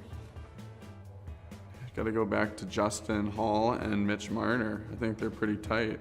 Maybe Justin Hall, Mitch Marner. Mitchie and Hall are pretty tight. Well, it could be, but I would say Kerf and Tony. Anybody say that? No. Austin Matthews. Kerf Yeah, and, yeah. yeah. They're both tennis players. I haven't played with both of them, but I would imagine they'll be teammates. We all got bromances, I feel like. You know, we're a pretty close-knit team, to be honest with you. I know it's cliche and whatever, but, you know, the guys love to be around each other on our team. Maybe the Swedes, Willie and Sandine. Rasmus Sandine, Willie Nylander. They golf a lot together, spend their summers together. Yeah, they get along really nicely and kind of makes everybody feel good. A lot of guys said you and Rasmus. Yeah, I was gonna say probably me and Rasmus. I mean, lived together last year, so I'd probably say us two. But other than that, I'd probably Justin and Mitchie. Who's most likely to make a TikTok? Soupy, for sure. Campbell, 100%. I think he's already made a couple. I don't know, he raps, he dances, he's the jack of all trades. He's got everything going. No way, not anymore. I've retired. I've been asked this question today. I'm gonna go with Jack Campbell. Okay. Just because he's the only one that I know has made a TikTok. It's a great TikTok, and you know, he has the potential, so I think he can do it again. We're in our 30s. I can tell you don't get it. No, I do. I got kids, so I understand it. I don't like it. I don't plan on participating in it.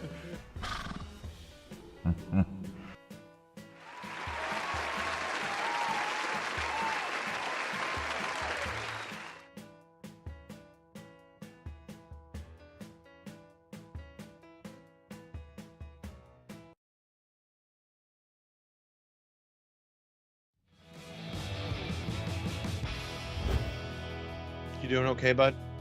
You doing okay? Yeah. It's tough. It's my dog in the corner. When I opened the door to the blue room for second intermission, he was waiting there. Because I assumed he heard all the screaming and thought something was wrong. Speaking of which, from Steve Dangle's heart rate monitor on Twitter, aka @IsSteveDangle_OK, my new favorite Twitter account. So far, Game 5 has seen the least amount of time under 100 beats per minute of any game. By far. Are you okay? Never better. Speaking of never better, on Watch the Leafs Game with Steve Dangle, presented by Molson Canadian. You want to see if I'm wearing pants? Is Steve wearing pants? It's the game that they always play it. On Hockey Night, is Dave Amber wearing pants? Is Ron McLean wearing pants? Is Elliot Friedman wearing a turtleneck and pants? Leave your guesses in the chat. I could be wearing shorts. Could be wearing swim shorts. I have worn hockey pants before. I've just worn plain old jeans. What do you think I'm wearing? You have 10 seconds. 10, 9, 8, 7, 6, 5, 4, 3, 2, 1. Yes, I am wearing pants. My Lululemons because I told my trainer Chad, that I would be wearing these today. Springy lunges. I had to show off the glutes. This was a heavy lift day. Heavy lift day. Because he knows, he watches all these streams, and he knows that my BPM, my cardio workout, that's fine. He doesn't have to worry about that. Although he did tell me that the next workout would be heavy in battle ropes, and that makes me scared and sad. But this one was Bulgarian split squats. Are they Bulgarian? Like Alexander Georgiev? What else do we do? Goblet squats. A lot of band work. Steve Dangle. You know what they say? You know, what do you think of when it comes to Steve Dangle? That's right. Amazing bud. No, actually, is that guy okay? Let's actually make a Twitter account dedicated to his heart rate monitor, which they make him wear. They don't give that stuff to Anthony Stewart.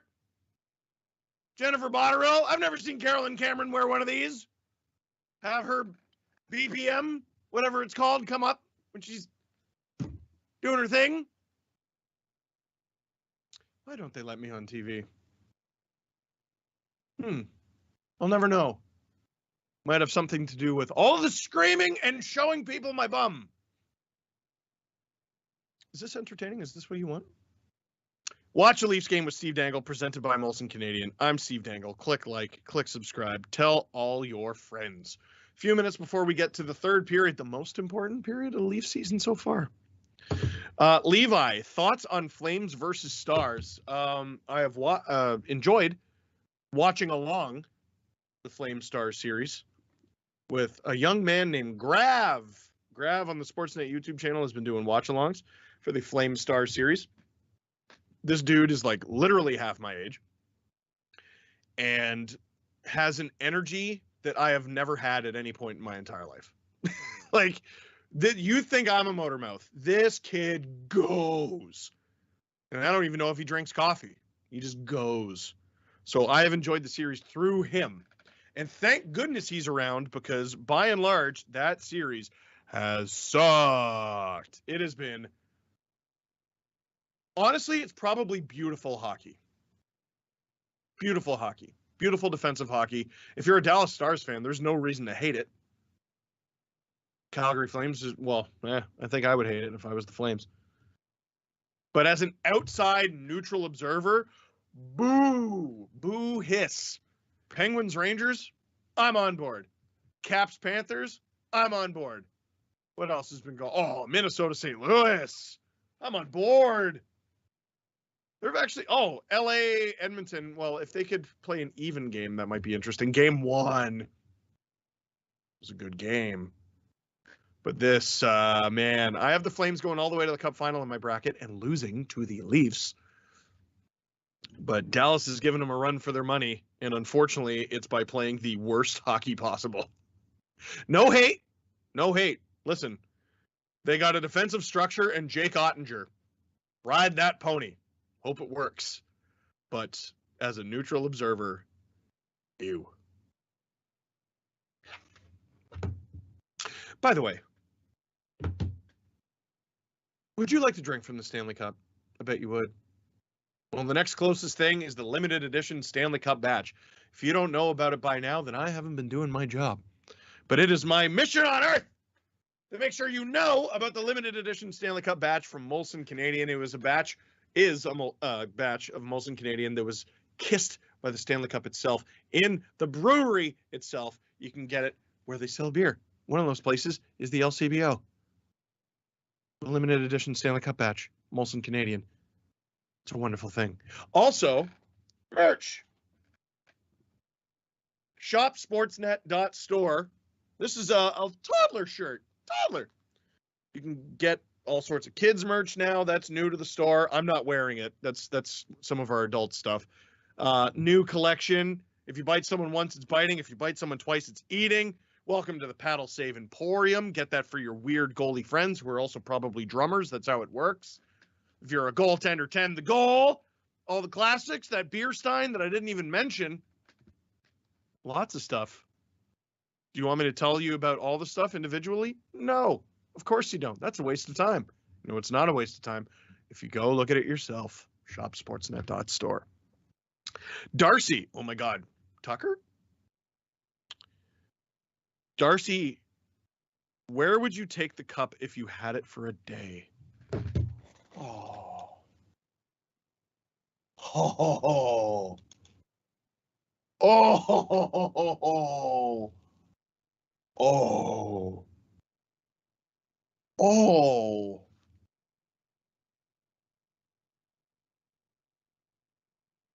That is a wonderful question. I don't even know.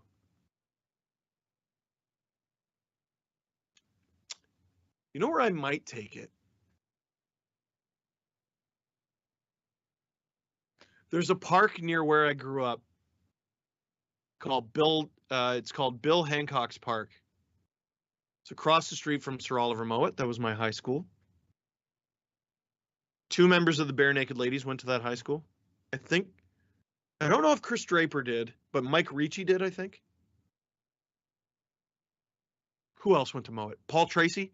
I think I would take the Stanley Cup to Bill Hancock's Park so that the most people could enjoy it. We'd set up tents. We'd get food trucks and stuff like that. I would love to take it to a cottage.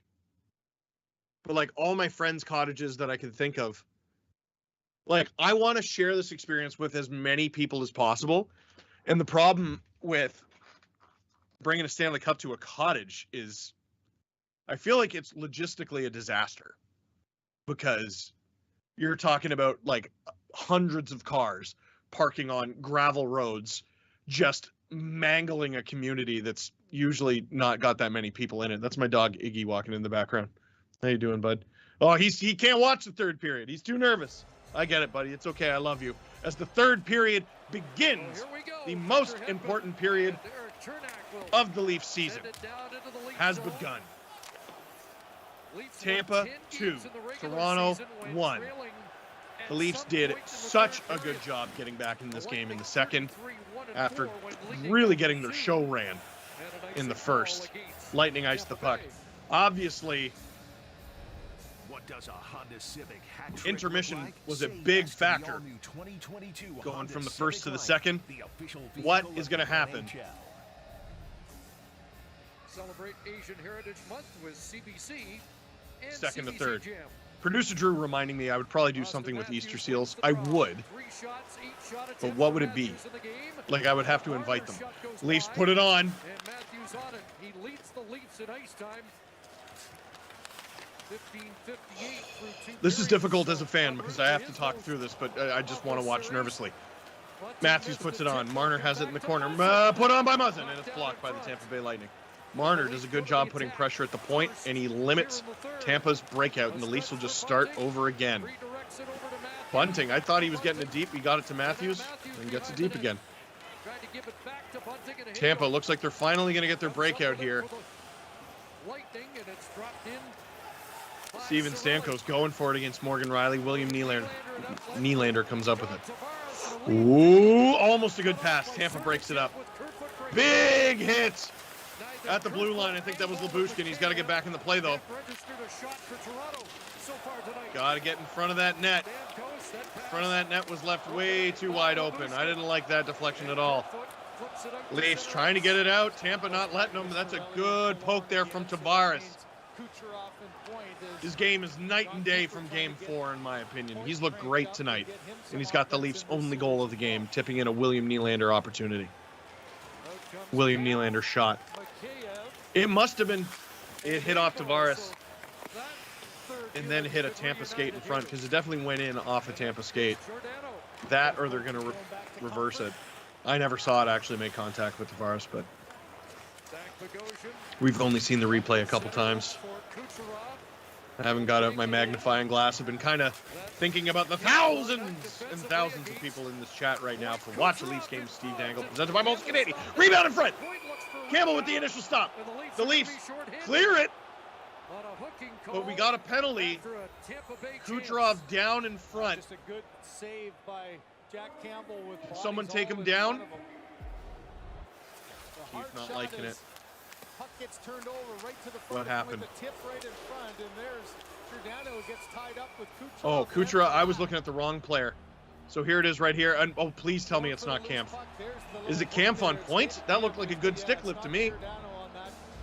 Are they saying oh man, are they saying he got him in the hands? High danger chance in tight with the little. I mean, Kampf's not really protesting, so I assume there's some truth to it.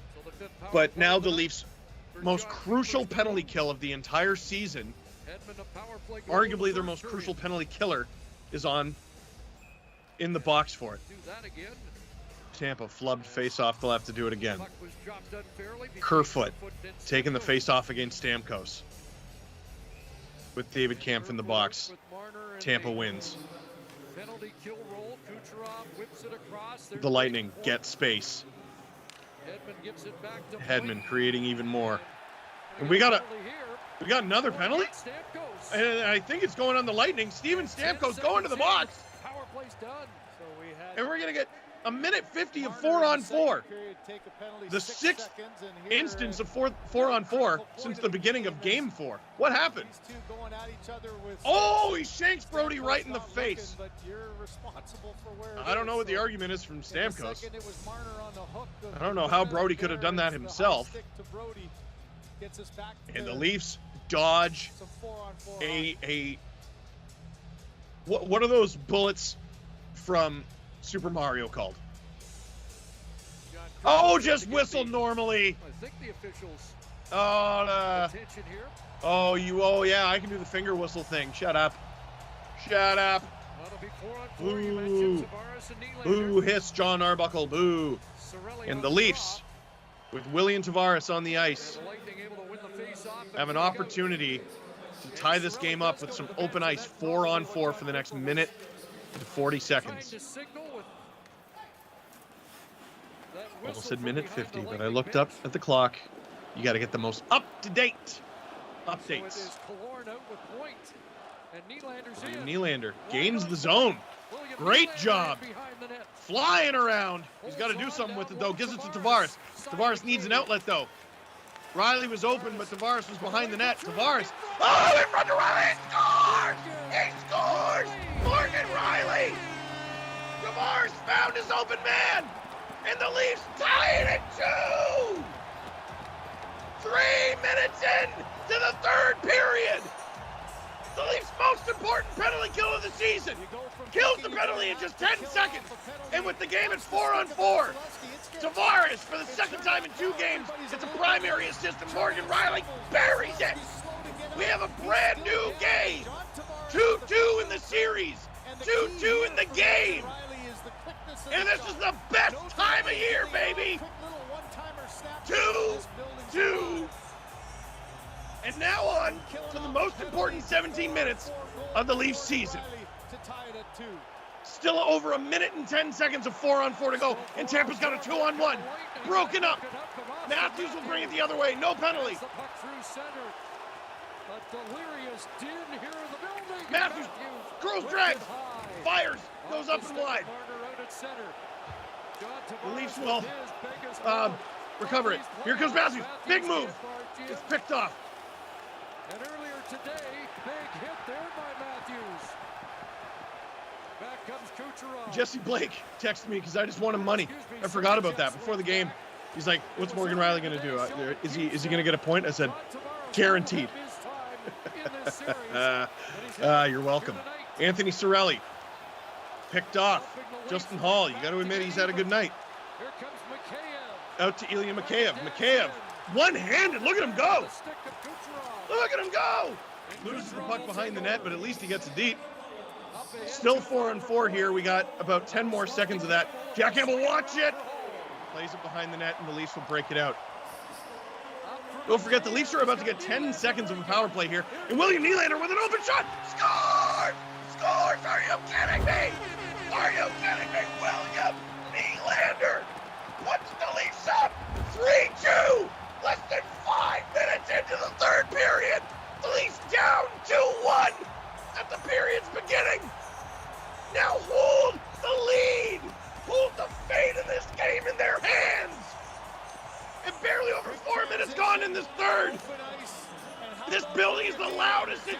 year. What a rocket! Andre Vasilevsky.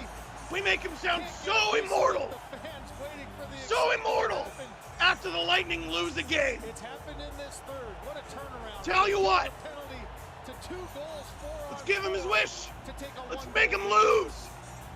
The goals come 73. Toronto Maple Leafs, who now begin a power play, because I guess that was still 4-on-4. His third goal in the last 2 games. Have the lead. At Scotiabank. My head hurts. I saw my heart rate hit almost 150 there. Engvall, don't give it up. The Leafs. You see the emotion on William Nylander's face. You see the emotion in the building. You see the emotion in Leafs Nation. That's feeling it, and I said how important those 2 goals were But you gotta in Game 4 to give him the confidence. There's the keep it eyes cool, of baby. Vasilevsky. What a rocket from William Nylander. No shortage of huge playoff goals from that man. An ace of a playoff performance last year against the Montreal Canadiens. Lost For the first lead change in, well, you know how the series ended, but that young man had 5 goals in 7 games, and he's got 3 in 5 so far. How you start, but how you finish. How have we played less than 5 minutes? This is said after that second goal went in succession, the crowd was quiet. The Lightning were going. Campbell hung in. Look at it. Bedlam. Bedlam in Toronto. Let's go. The big line with a face-off in the Lightning zone. Leafs hold the line. Muzzin, giddy up.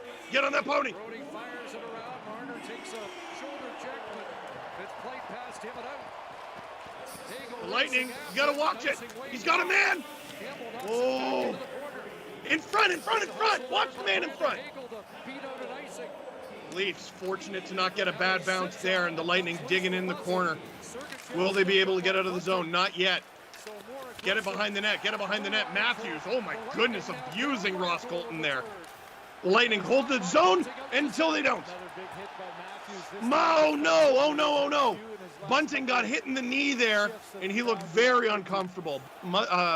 Bunting missing the beginning of the playoffs with a knee injury, and I hope that wasn't as bad as it looked. Couple of points in the game. I don't know if that was the same knee or not.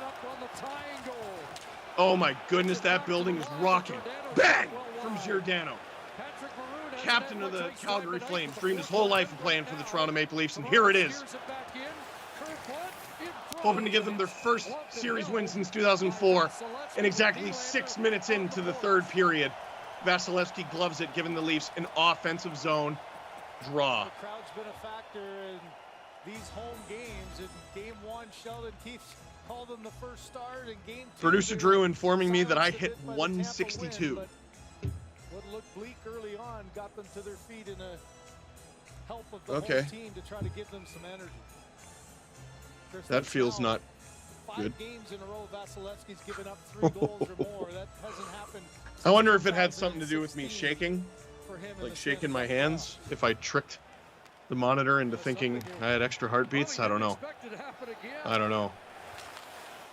Here, let's just pretend my heart's actually exploding. I've done Tough Mudder before, and if you don't know what Tough Mudder is, it's a 16-kilometer, 22 obstacle course up a mountain where you get electrocuted twice. And I doubt my heart rate hit $160 there. Oh no! Oh, horrible bounce. Campbell stops it. At least with a 3-2 lead here early in the third. Trying to kick it loose, and Edmund was back defensively. I know I got a job to do, but I would love to check my mentions. I tweeted before the game the Leafs were going to win, and I checked my mentions at intermission. I got to tell you, it was a rough read. But here comes the Leafs. Oh, that was a great opportunity. Matthews. Ah, they shoot. Where's the puck? Where's the puck? Muzzin. To the point. Morgan. Ah! Mitch Marner. Matthews has to play defense right here. Marner getting back. Get on that pony. I love it. Matthews ridden into the board. Tampa in front. They got an opportunity. Oh, and it goes wide. The Leafs, can they leave the zone? All you got to do is leave the zone, and they do. Here comes Marner. He's got Bunting with him. He looks nowhere for where. Matthews puts it on. Doesn't get through. Marner, great play. Matthews high stick, unfortunately. And Bunting touches it, and that'll result in a whistle. We'll get a chance to exhale here. 7:35 gone in the third. 2 quick goals from Morgan Rielly and William Nylander. And the Leafs, down 2-0 in this game, crawl back 1, 2, 3. I guess we'll find out if Tampa's shoulders were on the mat for the 3 count. Watch a Leafs game with Steve Dangle, presented by Molson Canadian. I'm Steve Dangle. Click like, click subscribe, tell all your friends.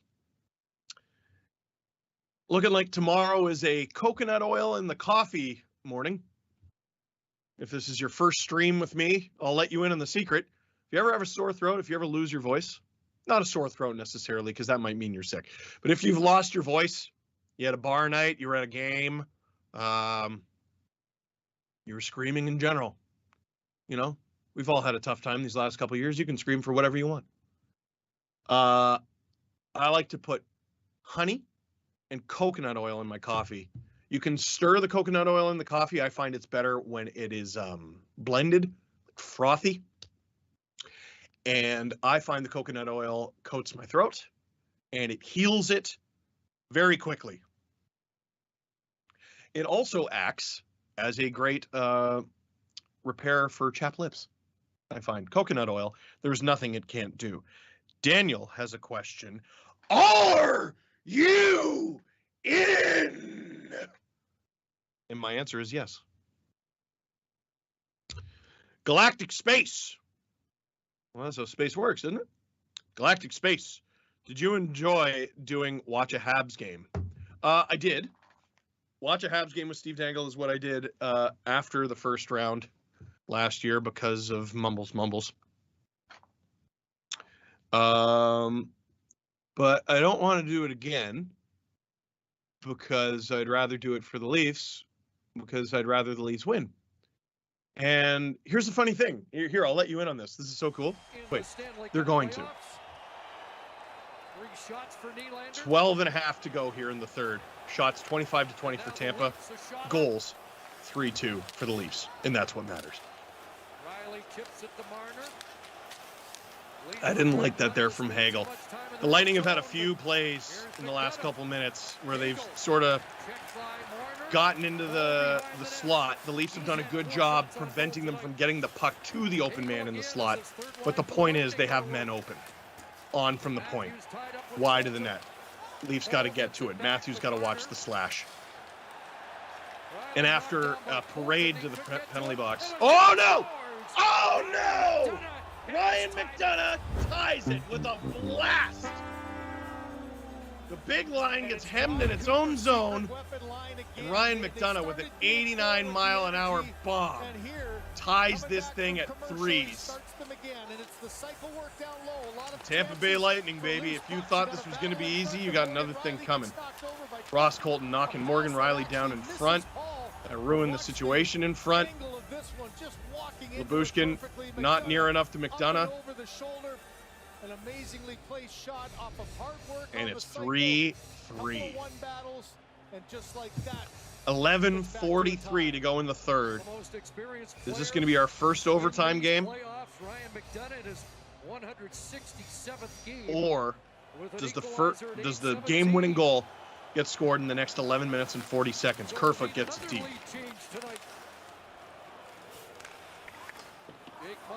Muzzin gets it deep. How about William Nylander tonight? Put the Leafs up for a moment there. He's feeling himself. Look at it. He wants the puck. Whoa! Tip in front. That's what the Leafs are looking for.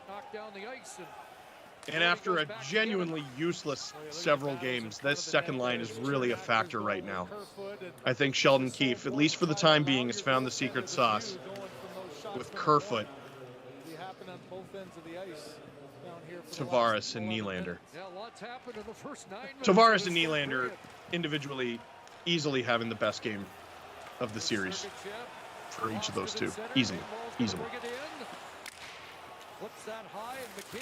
Mikheyev behind the net. Does he win the race? Oh! Engvall perhaps lucky to not get a call in the first period. It might have been. Hall puts it on. Mikheyev, holy smokes, that was a lot of snow. Hard break. Engvall winning the puck battle. Gets the puck to Giordano. Put it on. Too much traffic. Not the good kind of traffic. Oh! High and wide. This is a great shift from the Leafs here.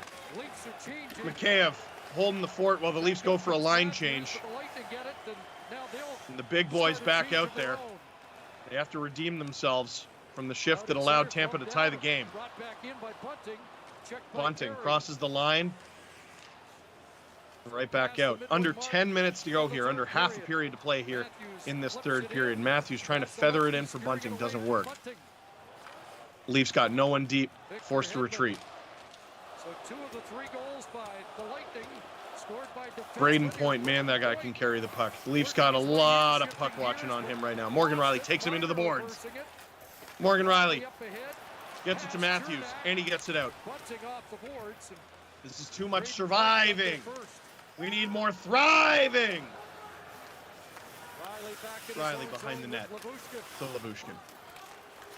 Come on, big fella. Out comes Kasha with Blackwell and Spezza. I'm sitting cross-legged. I don't know how long I have been. I just realized I was doing it. I'm 34. Like I'm sitting cross-legged in a computer chair. What happened? What happened? This is a fourth line shift late in the third period of a playoff game. And is that ice? Oh boy, you don't want that. That ice did not take long. Kasha, I believe, the one icing the puck there. Jason Spezza with the most important face-off of the Leaf season. Ryan McDonough from Ross Colton at 8:17. Followed by the next. The Leafs have taken the lead on 4-on-4 goals. It's that time of year, baby. Game 5. Series tied. Kucherov can't quite get through. Stamkos gets the puck. Brody does a great job. Oh boy, they really got the whistles away here. Oh, Kasha, way too careless. Oh no! Big stop from Campbell. The Lightning put it on. Another big stop. And the Leafs get it out and they don't ice it somehow. Not a good fourth line shift. I don't think Keefe is going to use them for the rest of the game. No shot. Kasha with a nightmare shift. Ices the puck and then he almost gives it away for a goal. Giordano! Oh! Giordano's been sneaky a couple times tonight. Kerfoot behind the net. Trying to get it to Nylander. Kerfoot in the corner. Foot surrounded, worked it for Perry. Corey Perry taking a shift with Stamkos and Palat. This is gonna go to triple overtime, isn't it? Yeah. I get it. Here comes Corey Perry, doing a good job getting fresh legs over the boards for Tampa. Tavares and Hall get the puck off him, but can they get the puck out? Mikheyev's trying, and he does. Tavares will break it out. Easily his best game of the playoffs so far. Dangling in on Zach Bogosian, and Bogosian smushes him in the face. Haven't checked the time in a while. 7:20 to go. Watch the Leafs game with Steve Dangle, presented by Molson Canadian. I'm Steve Dangle. Click like, click subscribe. Tell all your friends. Again, there was a Tampa man open in front. Oh, I thought a Leaf from the bench interfered with the puck there. There's a stick. There's a broken stick on the ice. And it's not going to be removed until there's a whistle. David Kampf fires it on long. Blocker side on Vasilevsky. It's worked a couple times. So that was a little too far there, Dave. Keefe looking to get the big boys back out there. You see Bunting, you see Marner. And as soon as Kampf changes, you'll see Matthews too. 6.5 to go. Marner stays on side, and he'll get to the puck first. Throws it in front. Matthews can't get to it on time. Brandon Hagel did. Bunting. Nope, that wasn't Bunting. I don't know who that was. Brody, it must have been. I saw the 8. Leafs defend their line, and here comes a partial 2-on-1. Marner with Matthews. Marner puts it up. Matthews rebound, scores! Matthews scores! Change the narrative, baby! Austin Matthews with 6:06 to go in the 6th. Put the Leafs up 4-3.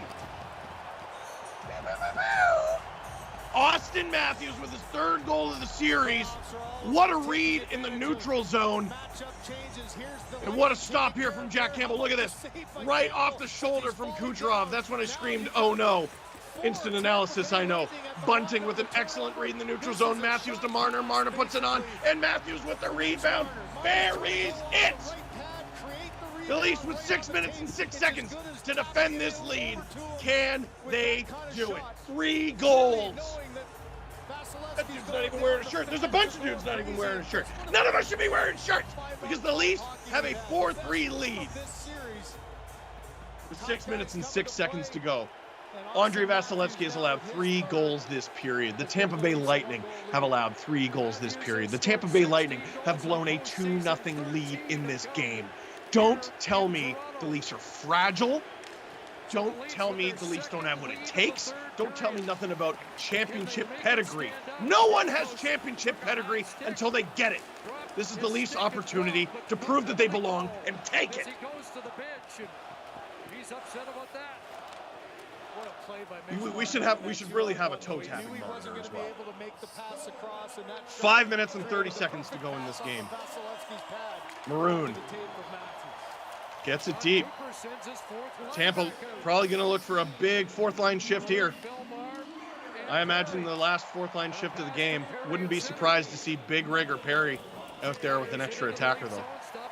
You got to get to that territory first. Jack Campbell puts it off the glass. Can't get it out, but Pierre Engvall will. Feathers it to McCabe. The Leafs passing has been superb in this period, at least in the neutral zone going into the offensive zone. They've had a couple flubs in the defensive zone. Now under 5 minutes to go here. Watch the Leafs was, what's the name of the show? Watch the Leafs game with Steve Dangle, presented by Molson Canadian. I'm Steve Dangle. Click like, click subscribe, tell all your friends. 4 minutes and 40 seconds to go here. I don't know what Bunting was calling for there. Did he think it went out of play? I don't think it did. Matthews trying to get the puck out. Can't. Oh boy, bomb from McDonough. Stopped. Leafs use the air to get it out. Michael Bunting in a race with Chernak. He won't win it, but he can pressure him deep. Kill all the seconds you can, young man. All the seconds you can. Giordano crosses the red line, gets it deep. Kill all the time that you can, older man. I can't call him young man. He's older than me. I can't do it. Braden Point. There's another good carry from Braden Point, man. And Tavares gets it out and not deep enough for icing. Under 4 minutes to go here. Jack Campbell directs it needlessly with his pad. The Leafs get it out. That's not going to be ice because it hits Vasilevskiy. I thought they were calling ice for a sec there, and I was like, why? 3 minutes and 40 seconds to go here. The Leafs lead 4-3 over the Tampa Bay Lightning. 3:30 now. Lightning behind the net. When will they pull Vasilevskiy? Again, we got to get there. The Leafs get it out. Engvall! Oh, that would have been an amazing move, but geez. It's Victor Hedman, man. Like you talk about the one dude in the series who's got a longer reach than you. Unfortunately, it's that guy right there. 47 taking on 77. 77 was nominated for the Norris Trophy today. 3 minutes to go here. Vasilevsky's going to be leaving that net any second now. If the Lightning gets sustained pressure, they'll be leaving in a jiffy. But they haven't been able to get it. The Leafs won't let them. McDonough with the puck in the Lightning end. 2 minutes and 45 seconds. Vasilevsky's he's got to be going any second now. But the Lightning can't even gain the zone. They have no momentum right now. They get it deep. Will that be enough to pull Vasilevsky? Will Cooper have the nerve to wait for possession? Oh, no! Oh, Stamkos in a flash. The Leafs get it out. And I think fresh bodies coming over. Oh, here's Austin Matthews with the steal. Vasilevsky stops it, and it goes out of play for the most important face-off of the game. Left in regulation time. Austin Matthews with the go-ahead goal. Woo! 2 minutes and 17 seconds to go here. The Leafs try to hold on to a 4-3 lead in the third period of Game 5 in Scotiabank Arena in Toronto. The fans of Maple Leaf Square chanting, raving outside. Half of them are barely clothed. Grown men on the verge of tears, removing their shirts. Young ladies mosh pitting. 20,000 in Scotiabank Arena. Hundreds, if not thousands, in Maple Leaf Square. And 26,000 of you right here in this chat. Watch a Leafs game with Steve Dangle, presented by Molson Canadian. And I'm your host, Steve Dangle. So what you got to do while you're here in my house is make it your house by clicking like and clicking subscribe and telling all your friends. They're probably looking for the final few minutes of this game. Where do I find it? Do I want to get one of those streams that's got a bunch of ads you wouldn't want your grandma seeing? No. Also, that's stealing. You got to show them this. Watch a Leafs game with Steve Dangle. Presented by Molson Canadian. 2 minutes and 17 seconds to go. The Lightning have not pulled Andrei Vasilevsky yet. This will be an offensive zone draw for the Leafs. Easily the most important face-off of the entire season. If they can win this face-off here, it's up to them to kill as much time as possible. How much do you think you can muster? 17 seconds to get you down to 2 minutes? 30 seconds? Maybe just rag the puck for the entire rest of the game like Bobby Orr. Whatever you got to do, you got to find a way to win. The Lightning could get 30 shots on goal in the next 2 minutes and 17 seconds. You just can't let any by you. I don't listen. The process means something. Over the course of a season, over the course of an entire Stanley Cup playoffs, it means something. Over the course of a night, it means something. But for the next 2 minutes and 17 seconds, I don't care how you win. You just have to win. Mikheyev out there with Kampf to take the face-off, and Engvall. Kampf wins it cleanly. Muzzin gets it deep. Kampf behind the net. 7 seconds killed since the face-off. The Leafs can't hold the zone, but can they get it deep again? They get possession, and Tampa cannot pull Vasilevsky. Muzzin gets it deep. Kampf with the tip. The Leafs will retreat for a change. Tampa will do the same, and I got to think Vasilevsky's going to leave right now. He's looking towards the bench. Lightning already have their big boys out. There's Kucherov. Stuffed at the blue line. The Leafs get it out. Marner calling for a high stick, doesn't get it. A minute 38. I can't believe Vasilevsky's still not out. The Leafs have done a masterful job not allowing the Lightning to get possession. And they might keep it going here. Or no, they can't get it out. But there wasn't a man there. The net is empty. Muzzin gets it out. Oh, and a fortuitous bounce, and it just goes wide. With a minute 22, it'll be icing. Oh, baby. It was close under pressure. Giordano just trying to get Oh, I got to see that bounce again. Watch this, watch this. Muzzin rings it around. I don't know what that goes off of what stanchion, but that misses the net by about 20 inches. A minute 22 to go in this game. Leafs 4, Lightning 3. You got to hold the fort for 82 seconds. David Kampf loses that faceoff after winning the offensive zone draw. Kucherov puts it on. Can't get it through all that traffic. It's in the corner. 10 seconds gone since the faceoff. Justin Hall out there, proving his worth, and he gets it out. 1 minute to go. Hedman 1 minute to go. Victor Hedman off the glove of Jack Campbell. Where did it go? I have no idea where it went. Did it hit the netting? I have no idea. Matthews is out there. Marner is out there. Muzzin is out there. Brody, Kerfoot in place of Bunting. The Lightning looking to get it in front. They can barely get it around the net. 36 seconds to go. Muzzin, high and out. This won't be icing.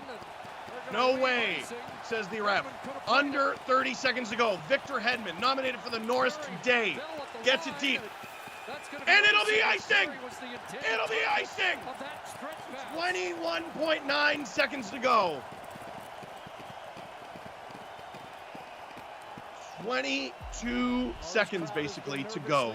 22 seconds is what stands between the Leafs and a victory in Game 5. He has no idea where that puck went off his glove up and down, but he gets help again from his and a 3-2 series lead. Where on earth did that puck go? There's no way that didn't hit the mesh.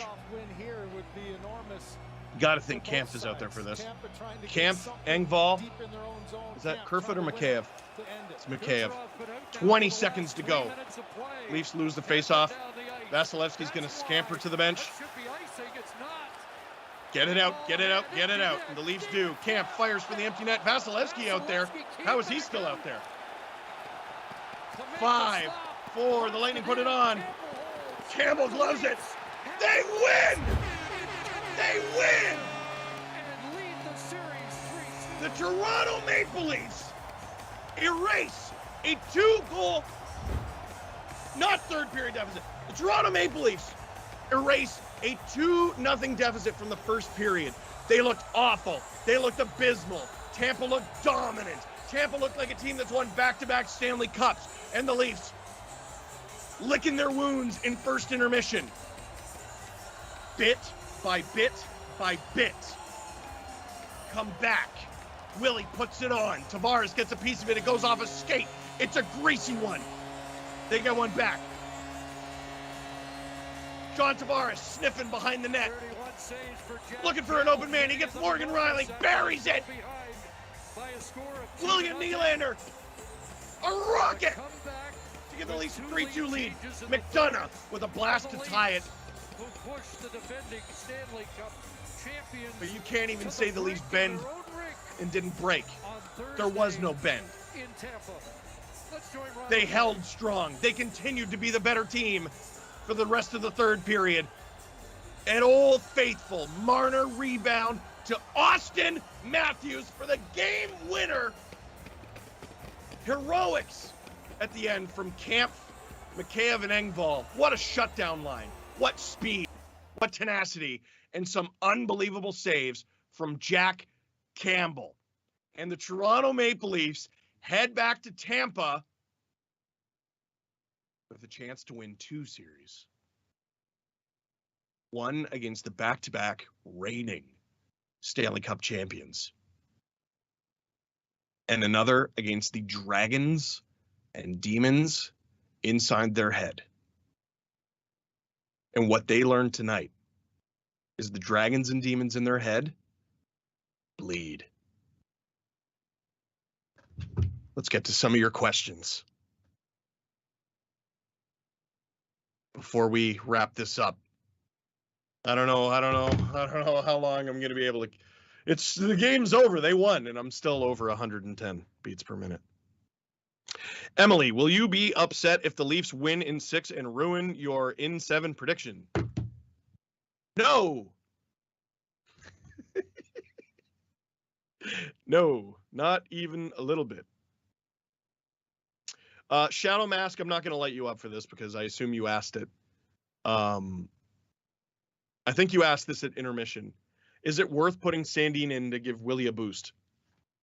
No, because Willie did what I asked for at intermission. What did I say? Tampa Bay, the back-to-back reigning Stanley Cup champions. One personnel move this entire series, and it happened from game 1 to game 2. Jan Ruda for Zach Bogosian. That's it. Not even so much as changing up the lines or pairings. But they've played a bunch of different styles. They've adapted. Because the answer was in them the whole time. Keefe did tinker. Oh, he tinkered in the third period. But the real key was structure, was winning battles, 50-50 pucks, and players playing to their ability. John Tavares being a bully on pucks, finding ways. Morgan Rielly finding open space and being one of the best offensive defensemen in the entire NHL. William Tavares scoring greasy ones. Matthews and Marner creating magic that Michael Bunting started. May that not be lost in that whole play. And William Nylander using his elite shot. Kampf, key in the faceoff. Muzzin, key in the corners.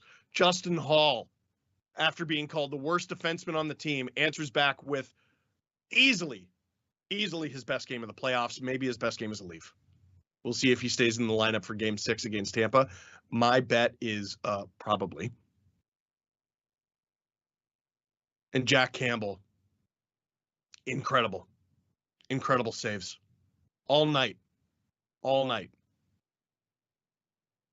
Bit of a speed wobble in the first, maybe. I don't care how you win. I don't. Get outshot 100-1 and win 1-0. Just win. Kevin, how happy are you right now? V happy. Thank. The real Wago. What was the most important moment of the Leafs season?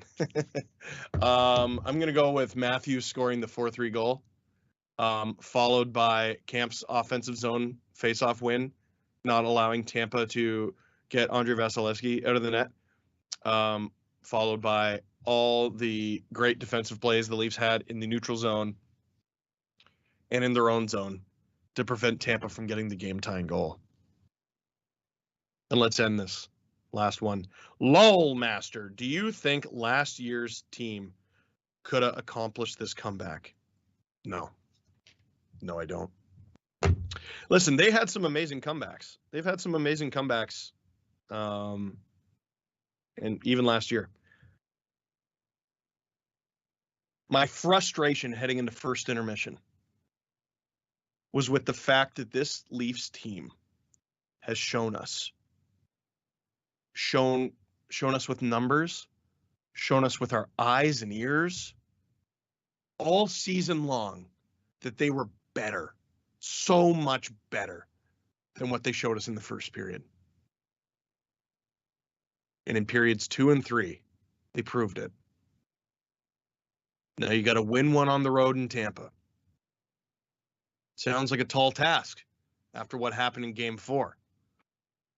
But remember, it wasn't such a tall task in Game 3 when the Leafs took a 2-1 series lead. I don't care if you knock off Tampa in 7. If that's what it takes, so be it. But knocking them off in 6, that sends a message. Sends a message to the Lightning, to the Leafs, and to the rest of the league. That is it for this stream. Thank you very much for watching. Click like if you like this stream. Watch a Leafs game with Steve Dangle presented by Molson Canadian. I'm Steve Dangle. Click subscribe if you really liked it. Tell all your friends that the Leafs have the reigning, defending, back-to-back Stanley Cup champions on the ropes.